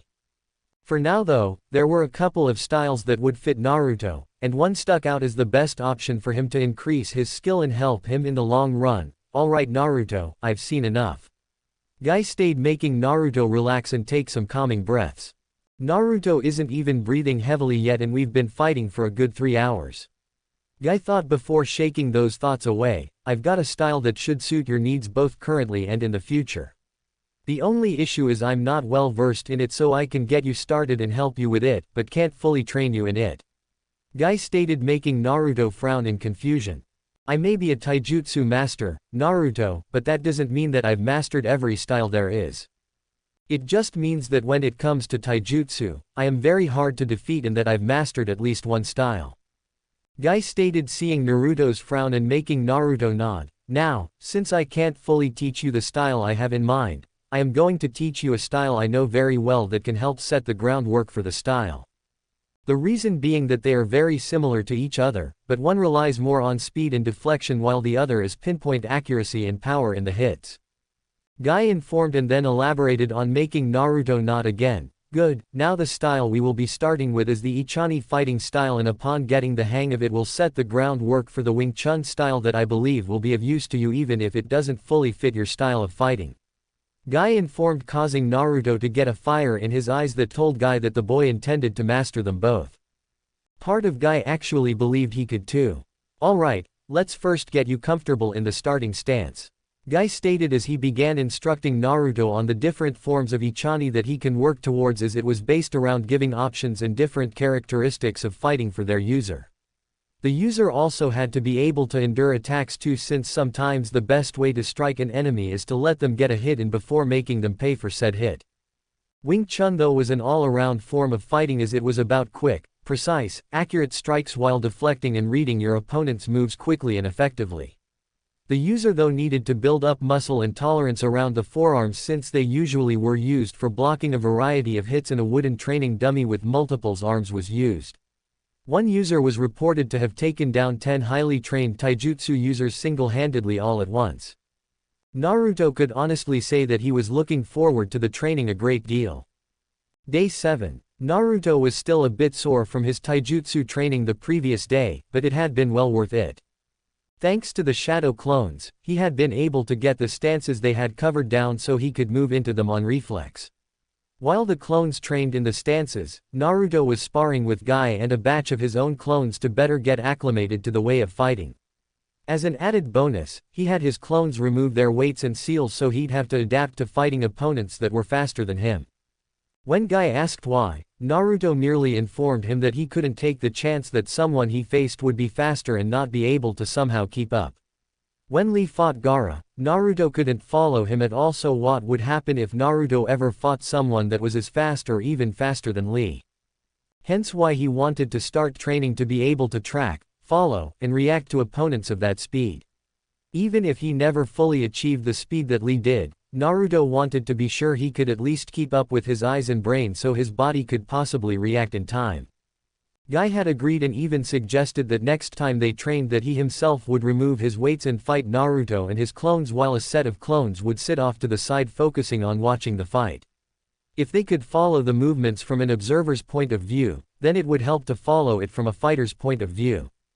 Naruto broke from his thoughts as the door opened and he was surprised that Anko Mitarashi came in with her usual attire. Come on kid, I got 3 weeks to help whip you into shape and I'm not going to waste a minute of it.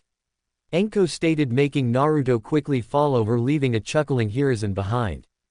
Naruto was idly surprised as they were back at the Forest of Death. Listen up kid, I'm gonna be helping you with accuracy, agility, my own style of taijutsu, poisons, quick herbal remedies, and fighting unfairly. We're ninja, that means we sneak in, slit our enemies' throats, and then sneak out. If you want honorable or the like, then become a samurai or challenge someone to an honor duel, otherwise you play and fight to win always. Enko stated, making Naruto nod as he stood straighter. Good, now I plan to work you to the bone, and I better not hear any whining or complaining about it, or I'll send you to the hospital faster than you can say Hokage. Enko stated, and Naruto nodded again with a fierce look in his eyes that actually impressed her. Okay, first up is agility training, which is easy, you're just gonna have to dodge.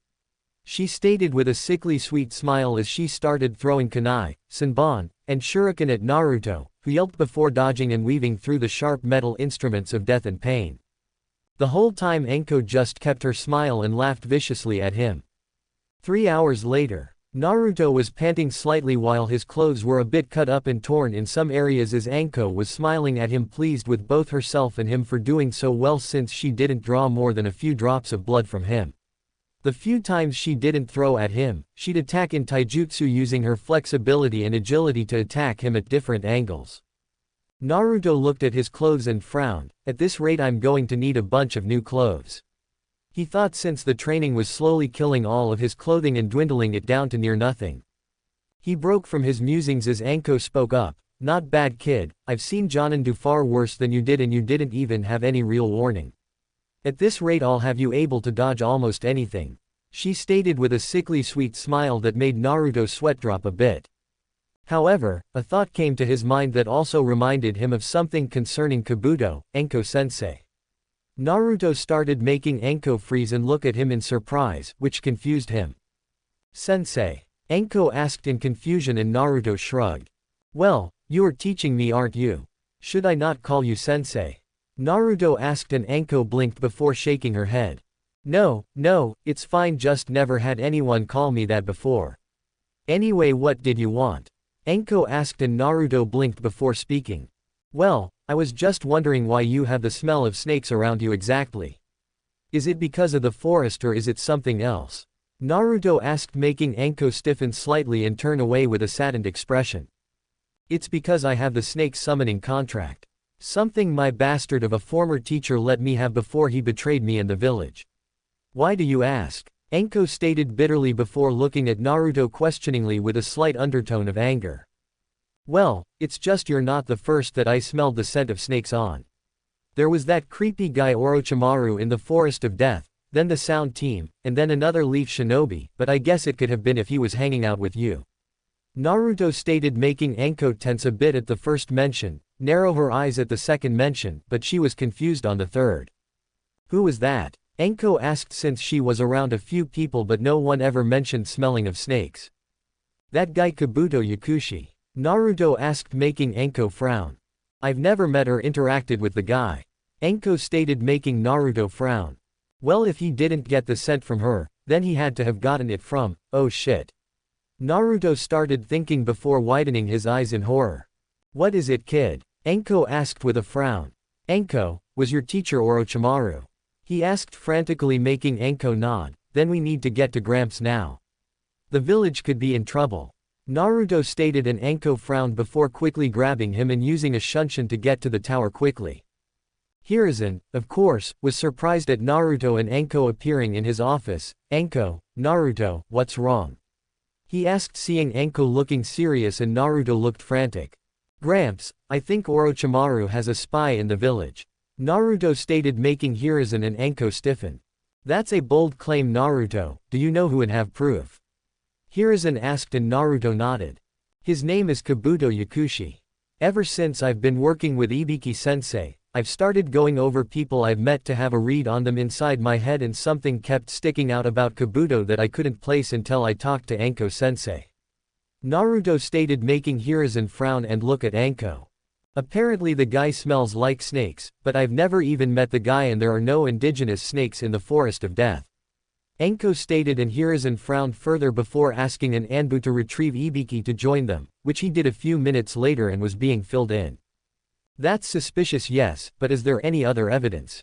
Ibiki asked, since they needed to be sure, and all three turned to Naruto.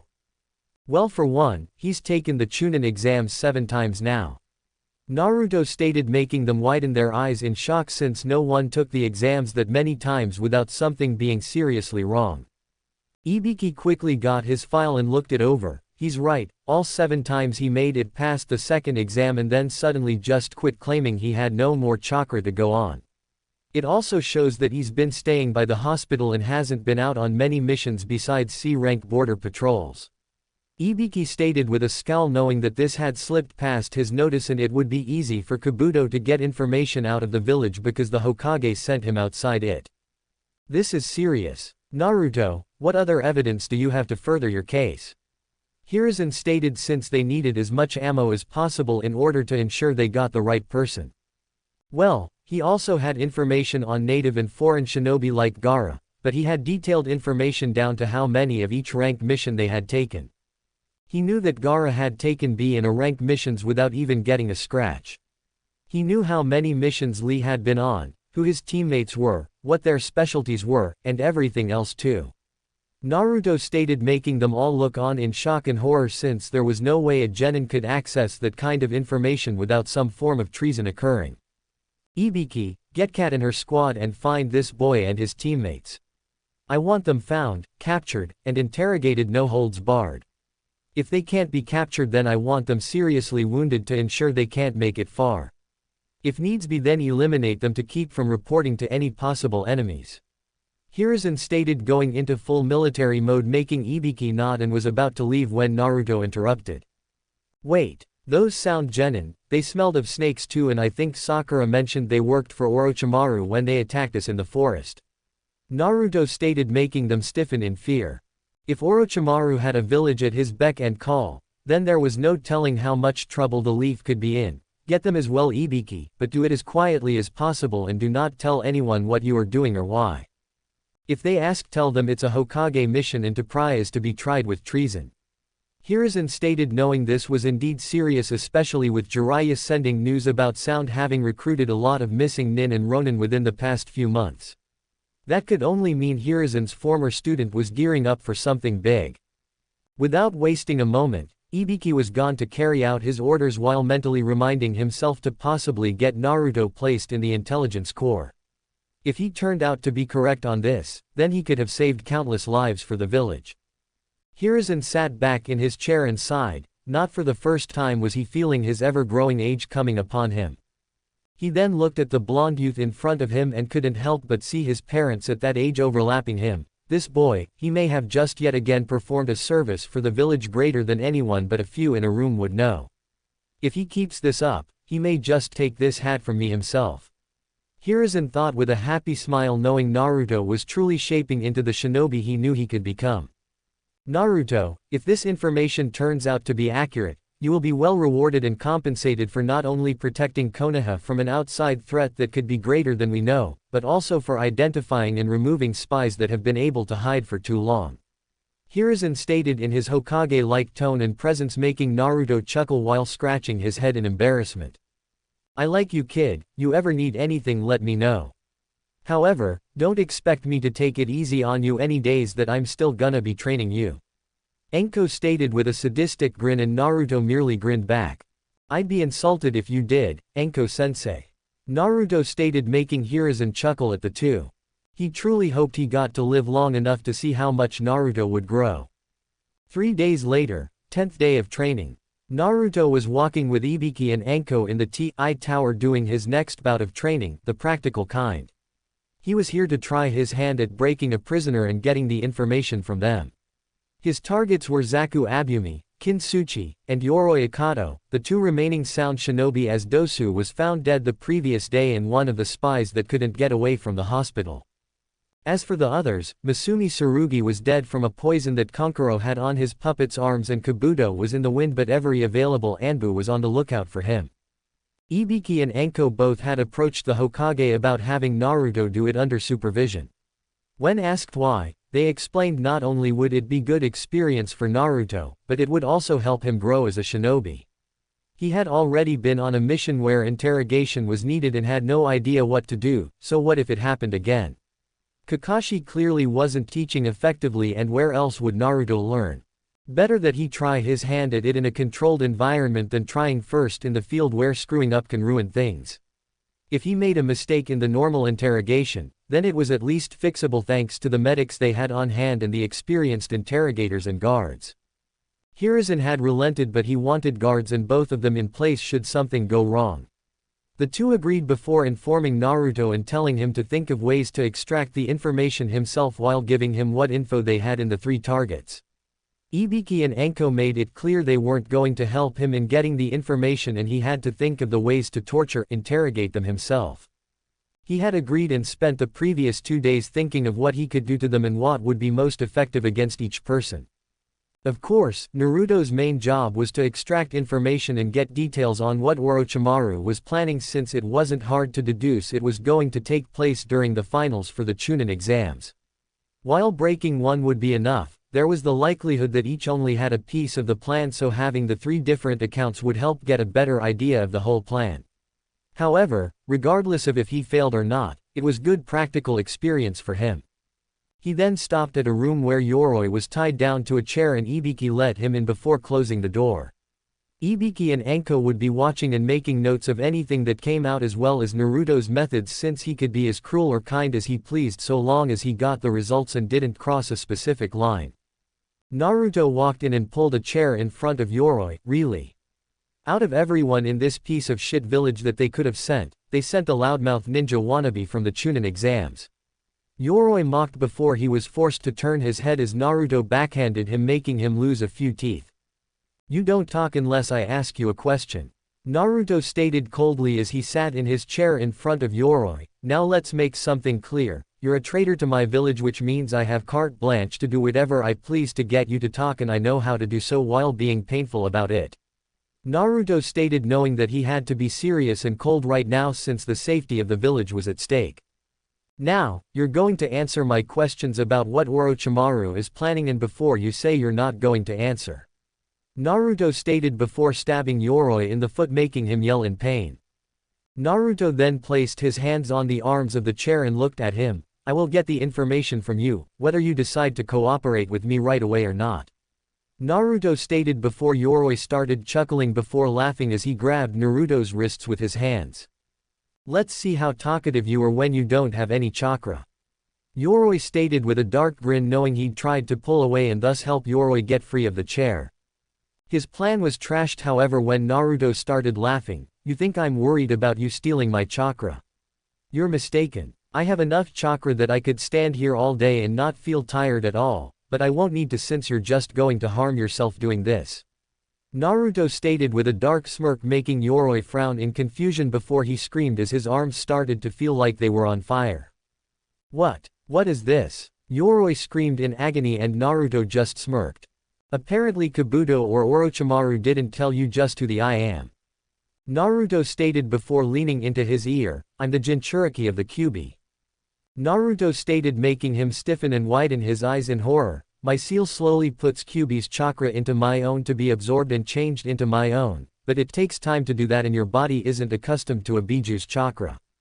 So right now the chakra is slowly eating away at your chakra coils and the pain will only get worse the longer you're draining me," Naruto stated before he grabbed Yoroi's hands when he tried to let go. You don't get off that easily. Looking back on how you acted with your teammates, you were always so careful not to touch them, which leads me to believe you can't control when you start draining chakra and when you stop. So until you tell me everything, I'm just going to hold on and keep letting you drain my chakra, thus letting your coils slowly deteriorate while your body is in agony," Naruto stated, making Yoroi panic as he tried to get free only to scream as the burning reached his shoulders and started to travel down his back. "This will end if you tell me everything you know, otherwise I'll hold on to you until the chakra starts getting to your vital areas. Then I'll let go and just leave you in the agony of having your coils burned out while your chakra starts to eat away at your own body and you slowly succumb to a painful, agonizing death with no way to fix it or numb the pain," Naruto stated coldly, and it didn't take more than another minute before Yoroi was spilling his guts about everything he knew about Orochimaru's plan, including his, Misumi's, and Kabuto's roles to play when the time came. When he finished, and swore pleadingly enough that it was all he knew, Naruto released him and left the room.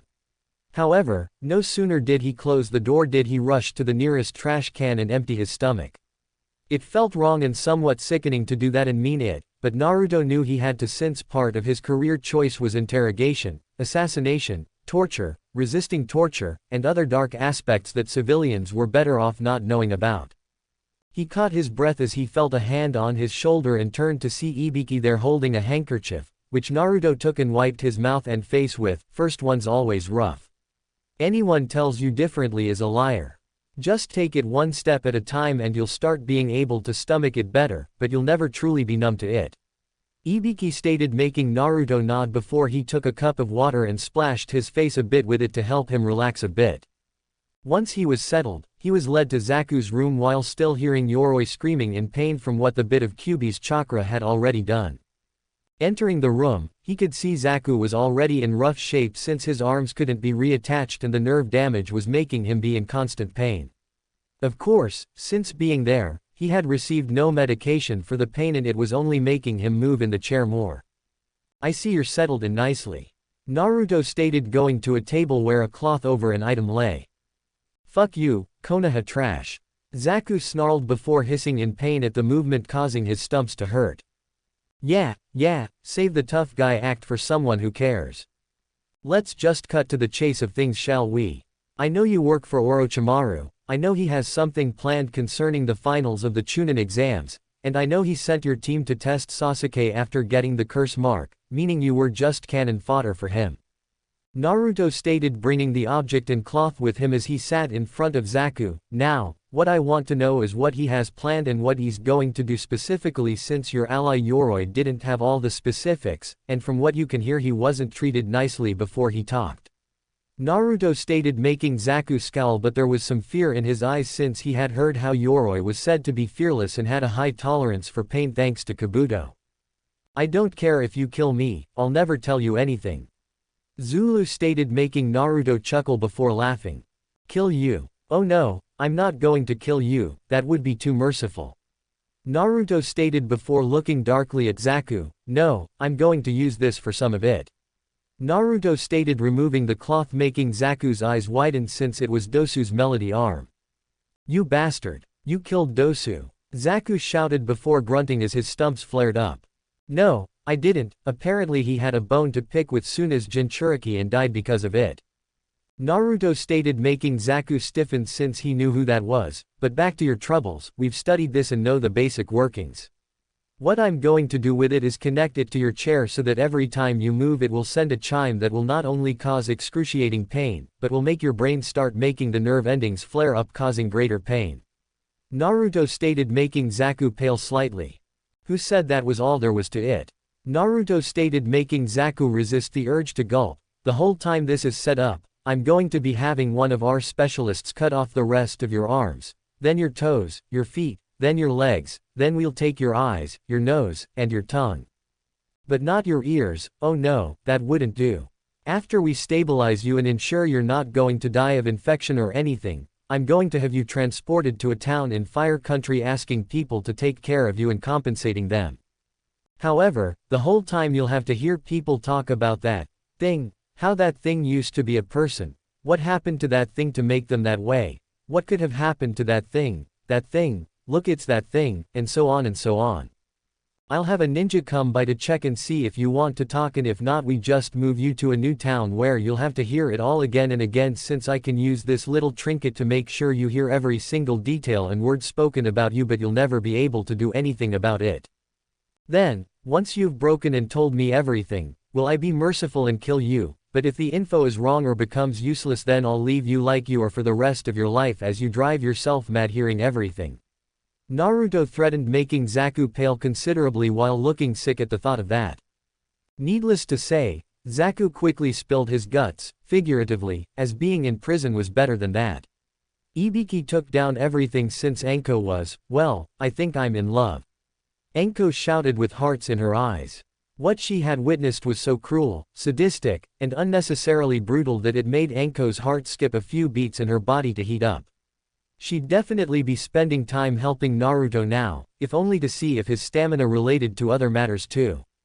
Ibiki merely sweat dropped and kept writing down the information. Right, maybe keep taking the information since we need to know everything. He stated, making her pout before she started writing down things too. Within 10 minutes, Naruto had all that he needed and left Zaku to stare at the melody arm in fear since it could still be used to inflict some pain just for the hell of it. Now it was Kin's turn, and Naruto had an idea even if it was a bit unorthodox and maybe a tad perverted. He honestly didn't like to hurt women that couldn't fight back, so he went with the other form of torture.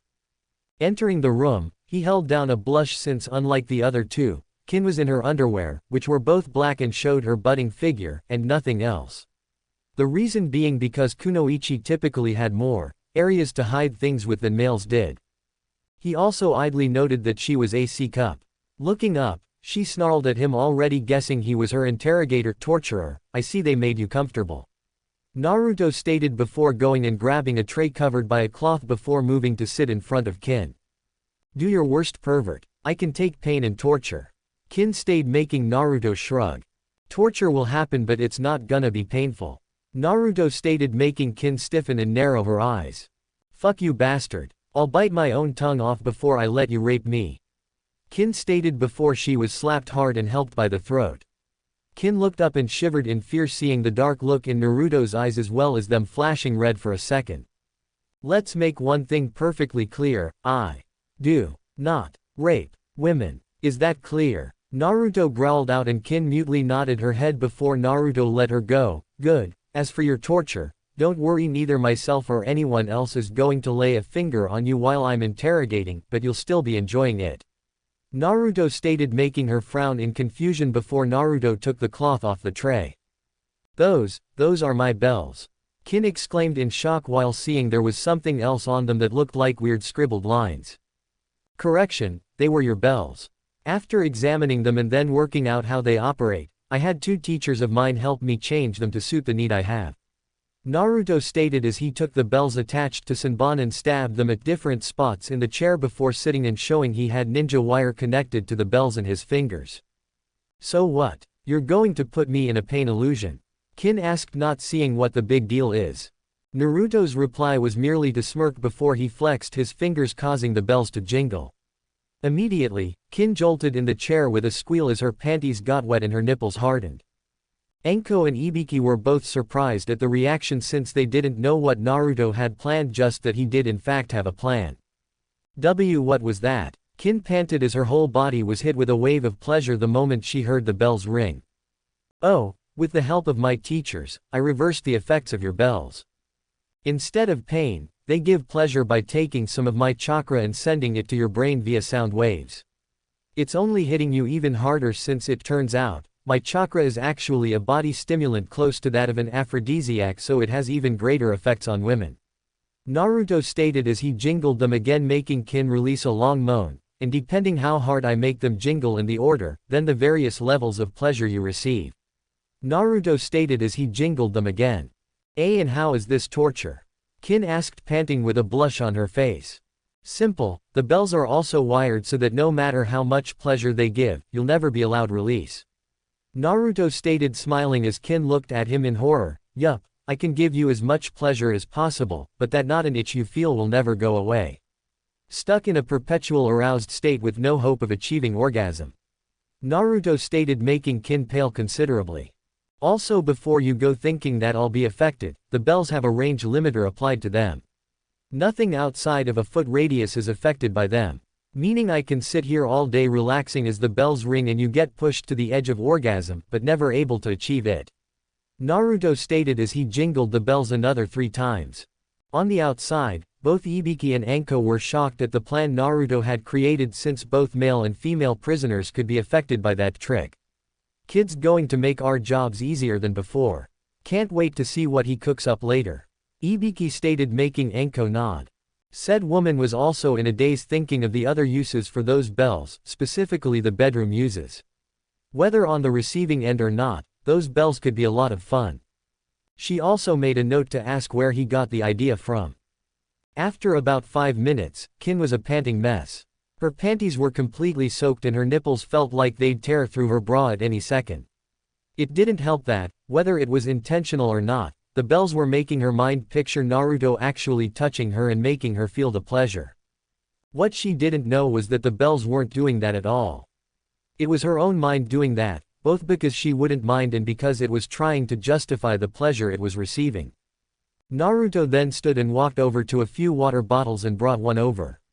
After opening it and taking a drink, he then offered it to Kin, who gladly took several drinks. She knew at the rate her nether regions were going that she was going to be dehydrated soon. Naruto then removed the bottle and capped it, letting Kin take some breaths. "Are you ready to talk?" "Because I can keep doing this for hours," Naruto stated, getting Kin to whimper. "Please, no more. I'll talk, just please let me come," Kin pleaded, since she couldn't fathom suffering this for hours when her body was already in this bad a shape after only minutes. "Tell me everything and then I'll let you," Naruto stated, making Kin whimper before she started telling him everything, with Ibiki and Anko taking it down in detail. Once she was done, Naruto nodded and then jingled the bells differently than he had before. The effect was instant as Kin threw her head back and squealed loudly as she came harder than she ever had before in her life, causing her to soak her seat in her underwear. Kin hunched over, gasping and panting from the experience. She almost felt like she was floating during the experience, as it was that pleasurable and satisfying. "Well then, besides someone coming in to re-verify the information you gave us, we're done here," Naruto stated as he stood to leave. "Wait," Kin asked breathlessly, making Naruto pause. "Please, take me as your slave," she asked, making Naruto stiffen and the two senior interrogators to raise their eyebrows in surprise. "I know what awaits me, death or imprisonment in an unimaginable hell. I don't want that. The pleasure the bells gave me, my mind saw it as it all coming from you and made up various scenarios for it. Please, I'd rather have the pleasure than the pain, and I've already betrayed my village entirely," Kin stated in a desperate tone as her body wanted a full release instead of just a sensational one. Naruto was silent a long moment before he answered, "I can't promise anything. I don't know the laws and procedures concerning this, and I believe the Hokage has a say in it. If it is possible, then I will do it, so long as you actually want it to happen and not just because you're in a haze of lust and pleasure," Naruto stated as he looked back at her before heading for the door. "Thank you, master," Kin stated as Naruto left and found Ibiki and Anko there waiting for him. Naruto merely looked at Ibiki as they walked to deliver their reports to the Hokage. She's not wrong in the fact all that awaits her is a cell in a prison or execution, since she not only joined a traitor's village but also helped a plan to invade the village. While not common nowadays, captured ninja have become slaves either to the ruling authorities or the one who broke them. It was usually used for captured ninja that had bloodlines, a unique skill or trait, or considered extremely talented that offspring from them would benefit the village should they have any. Especially if their owner had a bloodline as well, since that increased the chances of a new bloodline or a child with both. Normally the Hokage has the final say, but usually they allow it for the person that broke them unless a lord or lady requested the person be their slave. Ibiki explained, since it was true, and Naruto merely nodded. "I see. Well, if the Hokage gives permission, then I will offer her the chance when her mind is clearer than it was in there. I don't want to take her in and then have her resent me because it wasn't what she honestly wanted," Naruto stated as he'd take her in if she wanted, but he sure as wasn't going to exploit, force, or use her in any way. He wasn't like Zabuza, seeing someone as a tool until they managed to prove themselves enough, and he sure as wasn't going to be like Gato. "That's respectable, kid. Just make sure your enemies don't always know that, or they may try to take advantage," Ibiki stated, since a person could have honor and respect, but you can't let it be the leading forces when in battle, since in their world the only thing that mattered was you won and lived and your enemies lost and died. Granted, there were exceptions, since capturing enemies for information, bounties, hostage exchanges, double agents, spies, etc. were always a good thing to have. They were more key in wartime, but having them in times of peace meant there was a chance of preventing war.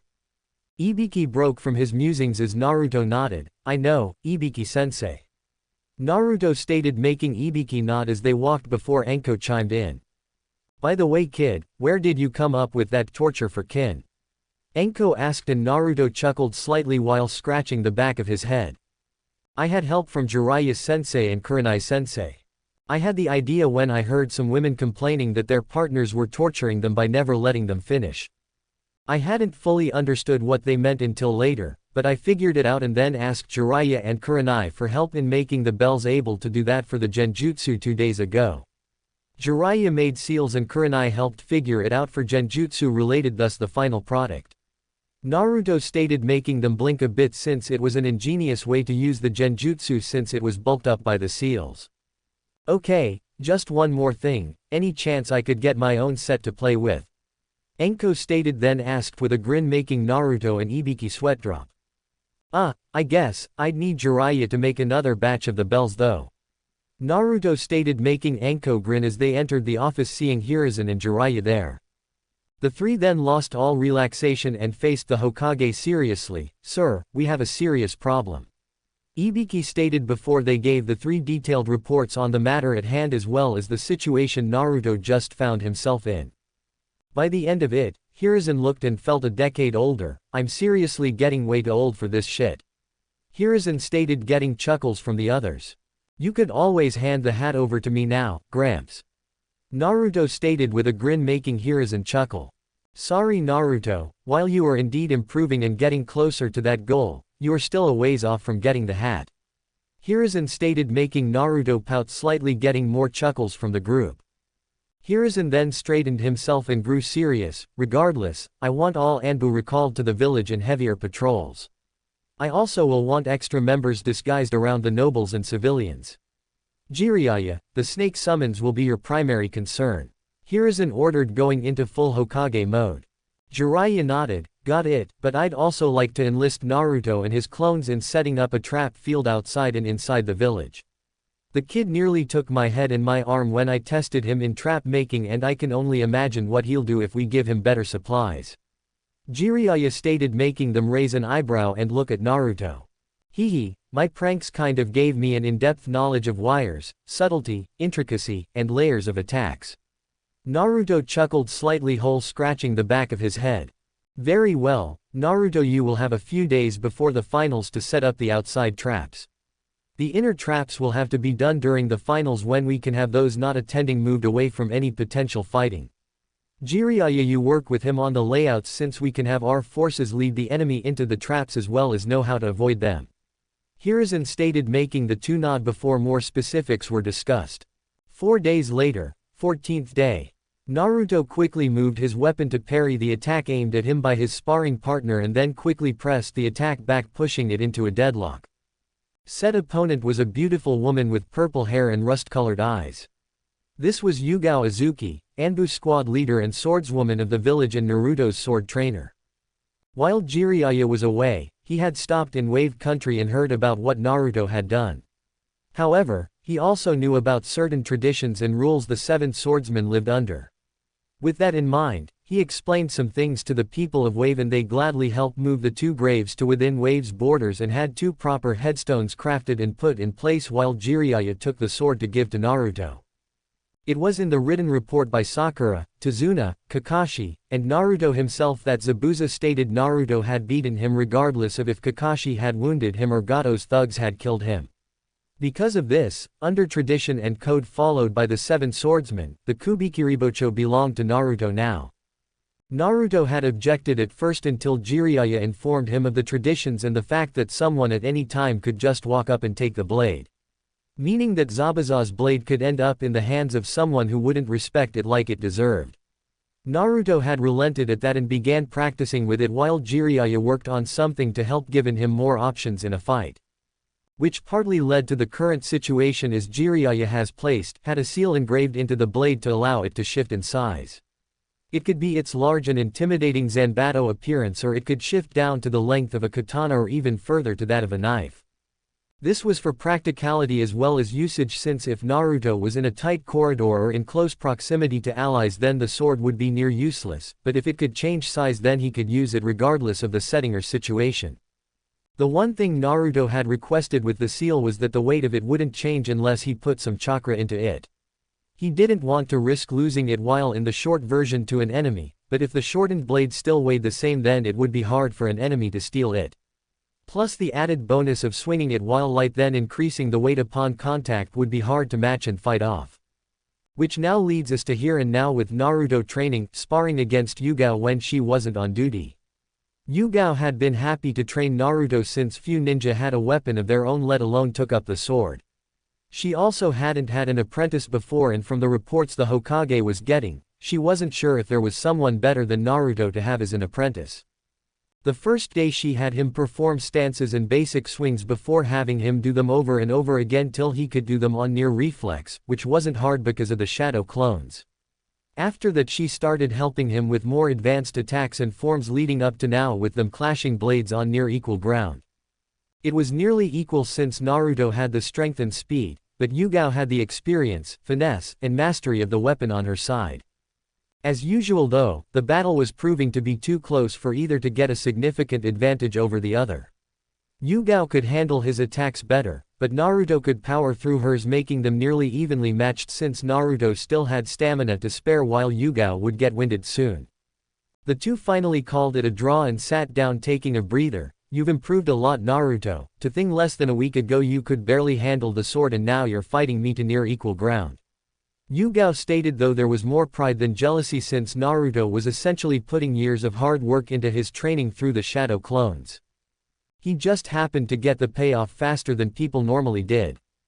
"Thanks, Yugao-sensei. That means a lot, but I couldn't have done it without you," Naruto stated, knowing that it could sting someone's pride a bit to see someone younger rising to their level quickly, but the fact that said person was their student helped ease the blow. "How goes your other training? With the event coming up I haven't had as much time to hear about it," Yugao asked, knowing they weren't supposed to mention the invasion and only call it the event, knowing people would think it was the Chunin exam finals. "It's going good. I'm working on cutting water with my wind now under Asuma-sensei's teachings, while he also has had me start working on making a cutting edge over weapons. He's also been helping me with strategy and planning by having me play against Shikamaru more.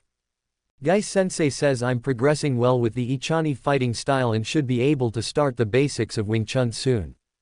Kurenai-sensei has helped me get my chakra under much better control while also helping me with breaking from genjutsu, and we're trying to find a genjutsu that could fit me better since the basic illusions are still being overloaded when I try them.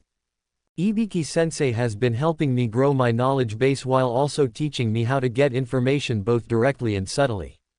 Enko-sensei has been helping me improve my agility, aim, and knowledge of points to hit for pain, death, or incapacitation, as well as escaping traps. Jiraiya-sensei has been helping me with strength, speed, sealing, control, patience, and ninjutsu," Naruto stated, since it meant a lot that he was getting help from so many people to make him into a better shinobi. Yugao smiled. "Well, you'll be making quite the impression during the finals then, won't you?" she asked, and he grinned and nodded before they started working again. 1 week later, 21st day of training. Naruto could honestly say the past week could only best be described as busy, as he hadn't done much else besides sleep, eat, plan his traps, and train as much as he could. If one of his teachers wasn't available due to preparation for the finals invasion, then he was refining the different areas further and trying to expand on others. Today though was different. Jiraiya had informed him that he had something special planned, and it wasn't toad summoning. Naruto had done toad summoning 3 days prior and got to know a few of the toads before summoning the boss toad Gamabunta. It took some talking, but Naruto convinced the boss to let him summon the clan on the condition that if he made Chunin then he had to share a drink with Gamabunta. Since then Naruto had been summoning the various toads, but he had summoned Gamakichi and Gamatatsu, the sons of Gamabunta, the most since they were actually around his age and was bonding and working with them the most. Now though he was standing before Jiraiya, who had 3 bags next to him filled with different balls while a bunch of Naruto's clones were working on sealing arts. "Alright, now that your control is better and you have some jutsu, I think it's time you learned a technique that my best student created, the Rasengan," Jiraiya stated before forming said ball of energy in his hand, making Naruto look at it analytically. If he had been shown that move before Ibiki began helping him, then Naruto probably would have gone starry-eyed before jumping around asking to learn it. Now though, he was studying it and seeing what he could, which at the moment was chakra swirling and battling itself while contained in the ball shape. Jiraiya smiled seeing Naruto taking the time to analyze the jutsu when shown to see if there were any secrets to be gained from it. It was leaps and bounds beyond how he was 3 weeks ago. Now, this jutsu is a close combat in your face type of jutsu, Jiraiya stated as he slammed the ball into a boulder, destroying it into small pebbles. Naruto merely raised his eyebrows in surprise as Jiraiya turned to face him. Alright, now the first step is rotation. He stated, handing Naruto a water balloon. Your job is to rotate the water to the point that the balloon bursts. Jiraiya stated, taking his own balloon, causing it to instantly explode. Naruto frowned before he held his balloon and focused, causing the balloon to shake and bubble slightly before a couple minutes later the balloon burst. Jiraiya was actually surprised as it took him 3 days to get the first step done, but he also knew that Naruto had way more chakra than he did, so the force wasn't that hard to create for him. Good job, you're doing it much faster than I or my previous student did. Now I want you to keep doing it until you can do it nearly instantly, since your opponent could take advantage of the time it takes you to make the jutsu regardless of how little time it is. So the shorter time the better, since it will give your opponent less time to react. Jiraiya stated, making Naruto nod before he sat down and took the bag of water balloons and got to work. An hour later had Naruto bursting the balloon at 1 second of activating the chakra, which Jiraiya told him was the best they could hope for, since it was actually faster than that. The reason being is that it took Naruto a 1/4 second to think to do it, 1/4 to actually do it, 1/4 for Jiraiya to perceive him doing it, and finally 1/4 for Jiraiya to react to it. So in reality, Naruto was getting it done in about half a second despite them not being able to track it faster. Good job, Naruto. Now the next step is power. Jiraiya stated as he took a rubber ball and caused it to burst loudly. This rubber is stronger than the balloons and there's no water to churn and help burst it. Jiraiya stated, handing one to Naruto, who quickly made it pop on one side. I figured this would be a bit easier for you than it was for me, but that's only because you have so much chakra and you're getting the control over it. However, you still have to keep working on it till the whole ball bursts, not just gains a hole. Jiraiya stated, making Naruto nod before he took another and started again. This time he took longer, letting the chakra build up before releasing the control, making the ball burst into pieces. Better, but you can't take the time to build up the power, so keep going. Jiraiya stated as he went to check on the clones' work. Naruto could have used his clones to do this much faster, but when it came to jutsu, he wanted to be able to perform it first before using clones to refine it better. While it may seem naive or silly, Naruto wanted to get control of the jutsu himself rather than let the clones do it. He enjoyed learning and mastering the intricacies of jutsu, and using them in the clones would shorten that. Thus, it took another 4 hours to finally get the ball to explode quickly, and Jiraiya gave Naruto the third step, one of the balloons from step 1, but this time full of air. Step 1 was rotation, step 2 was power, and now step 3 is control. You'll be creating the spiraling and power in the balloon, but you must do it without the balloon bursting, since it means you'll have the sphere going and contained in your hand. This was the hardest step for both me and my student. The way you're progressing should indicate that you'll have it at least close to ready by the end of the day. You'll know you've succeeded when the balloon is shredded while the ball of chakra is still in your hand. Jiraiya stated confidently, making Naruto smile since he enjoyed having a teacher that was confident in his skills, and immediately got to work. Just a bit of warning, if the balloon pops, the chakra contained within will be freed and cause a bit of a violent reaction. Jiraiya stated, making Naruto nod as he decided to take it slow. He did it with the others and got the basic concept down before working on decreasing the time it took him to do it. This proved to be the correct course of action, as is 3 hours, and one exploding balloon, later had Naruto holding the ball of energy with the balloon shredding off of it. Well, that's step 3, now I just gotta do it faster. Naruto mumbled to himself as he took another balloon and began the process again, intent to have the jutsu mastered before the day was done. 10 days later, final day of training before the finals. Naruto sat in a small courtyard meditating in perfect stillness as 2 of the toads and Jiraiya had instructed. Said 2 toads were Shima and Fukusaku, and they wanted him to learn this as it would help with training he would undergo later on when he was stronger. At the time he was slightly annoyed since his Uzumaki instincts despised sitting still for too long, but he was able to slowly get the time built up to where he could go hours without even twitching a muscle, which had the added bonus of building his patience. The side benefit was also the fact that Jiraiya informed him that meditation could help replace sleep, as the mind could relax along with the body, but your awareness remained, letting you be able to react quickly while feeling rested. At the moment, he had a small army of clones outside the village setting up all of his traps while each of his teachers was with a regiment of clones making refinements, corrections, or adding something new to help with his training for the future. Jiraiya had put him through the ringer the past month helping his taijutsu, sealing, control, physical training, jutsu, summoning, patience, meditation, speed, agility, and other areas pushing him further and further. The Rasengan was by far the best jutsu, in Naruto's opinion, and he had mastered it within a day before he started having his clones working on making it with both hands at the same time, since if he missed with one then he could hit with the other. Jiraiya had also helped him begin working on his other affinities, and Naruto surprised him by making a jutsu for his lightning affinity. The other surprise came in his seals. Not only was he wearing over 500 pounds on each limb and his waist, but he also had the gravity set to 10 times normal. Even with that, he could still move at high Jonin speed when relaxed and Anbu speed when he actually put effort into moving as fast as he could. The toads had helped with control, water release, patience, swordsmanship, staff combat, collaboration jutsu, and taijutsu in the form of the frog kata. However, the latter he was informed couldn't be used to its fullest until later on when he had the training that would be used with meditation and the control he needed. Regardless, even without the training, the frog kata was still dangerous to be hit with. Especially when Naruto worked it into his current styles of combat, making him much more lethal in hand-to-hand combat. Kurenai had helped him with control, some mid to high level genjutsu that he could fully control, noticing signs of seduction, and even making a genjutsu, though he had yet to show her the finished product.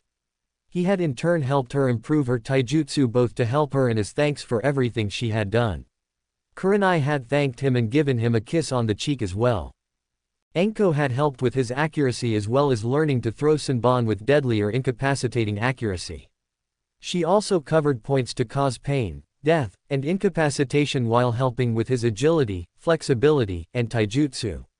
She also showed her own brand of torture techniques and traps, which Naruto took note of to add to his already impressive repertoire of trap makings. With Asuma, he had gotten his wind affinity under control and had made progress to fully mastering it. Naruto had mastered the trenching knives and Asuma had even surprised him by giving him a unique set that were a little wider and had spikes along the hand guard. Thus they were as much a punching weapon as they were a stabbing and slashing weapon. They were even more versatile as they had a small knife point on top of them as a way to block and stab. Naruto and Shikamaru also benefited from playing each other as they both grew as strategists as well as planning and adapting. Ibiki had made him into an excellent psychoanalyst as well as interrogator that was second only to Ibiki in the ways of torturing the prisoner without physical contact. Ibiki had helped him block out annoyances, taunts, emotions, and anything else that could get in the way during battle and how to deal with the aftermath once it was done.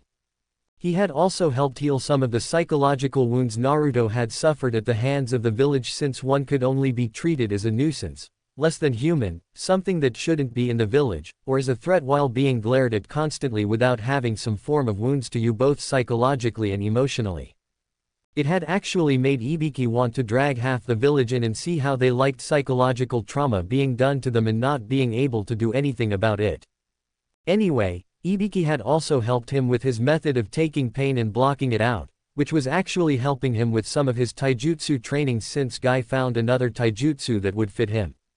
Speaking of which, Guy had been happy and excited to train Naruto so extensively since outside of Lee, he hadn't really trained anyone in taijutsu.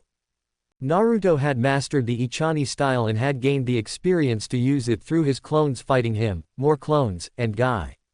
Another style that Guy had stated he'd help Naruto with in addition to the strong fist was the iron body style, which was designed for taking hits and lasting through them regardless of how damaging they'd be on others or even resisting damage altogether.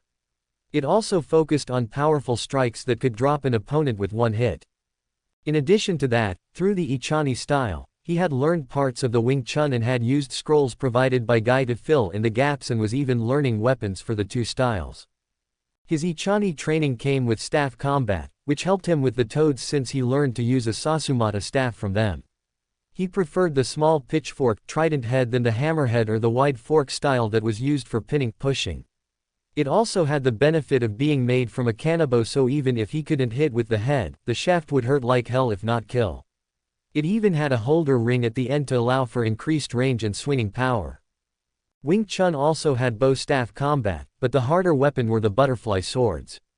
The swords weren't much bigger than the trenching knives, but the thing about them was they could be sheathed together, making it look like one knife blade. The problem with butterfly swords was that they required complete awareness of your body and the blades at all times, and then incredible speed to move and attack while still using the Wing Chun principles with the blades. He had begun to get speed with them, but they weren't comfortable. Jiraiya had helped solve that problem by visiting a local weapon craftsman and making a pair, but instead of the normal large bladed heads, they were a sleeker recurved version for better speed and control. Since the change, Naruto had gotten better with them and was fighting even more efficiently and progressing better. Even Jiraiya and Guy were impressed by what Naruto could do with the blades as he and his clones sparred to get a better handle on them. Even with the weights and gravity, Naruto could still move faster than a few could track with those blades. Speaking of blades, Yugao had turned Naruto into a truly accomplished swordsman, to the point that Yugao was trying her hardest to keep up and at least match him. He had learned different moves for Yugao's style of sword fighting and was quickly getting the hang of the Kubikiribocho in its large form and its knife form. Naruto could also swing at the same speed regardless of the weight the blade had from the seal. This in turn made him dangerous and deadly regardless of the size and weight of the blade. Naruto broke from his reviewing as a voice reached him. "Naruto-sama, it's time for you to come home as you requested," Kin stated, standing in a modest maid outfit that showed off her figure and midriff, yet not so much that she'd look. She only wore it in private settings such as in their home or the walled-off yard around said home. Which was another thing, Naruto had gone to Kin 5 days after her interrogation and she still wanted to serve him over the alternative. So after filling out paperwork, Naruto had let Kin choose the methods to show how she would be shown as his slave servant. Apparently she not only had to have a seal upon her to ensure she never betrayed Naruto or Konoha, but she also had to have a physical marking to show that she belonged to Naruto. The choices were a collar, choker, a seal, tattoo visible, piercings with tags, or any combination of them. Kin chose a choker and belly button piercing, though Anko had talked her into piercings for her as well. Since then, he and Kin has been living in their new accommodations. Said accommodations were the old apartments Naruto lived in, but Hiruzen had bought the place, renovated it, and turned the entire top floor into a penthouse before giving the deed to Naruto under the direction of payment for 3S rank missions integral to village security and safety. Even put the Hokage seal on the paperwork to make it official and unbreakable. Kin had also helped him with training, as she had told him about the different sound-based jutsu and attacks her village had. It had given him some ideas and had a series of clones begin experimenting on it with a few promising results. He'd still need to experiment a bit, but if the early showings were this promising in him, then he'd have some attacks that were unique to him and him alone.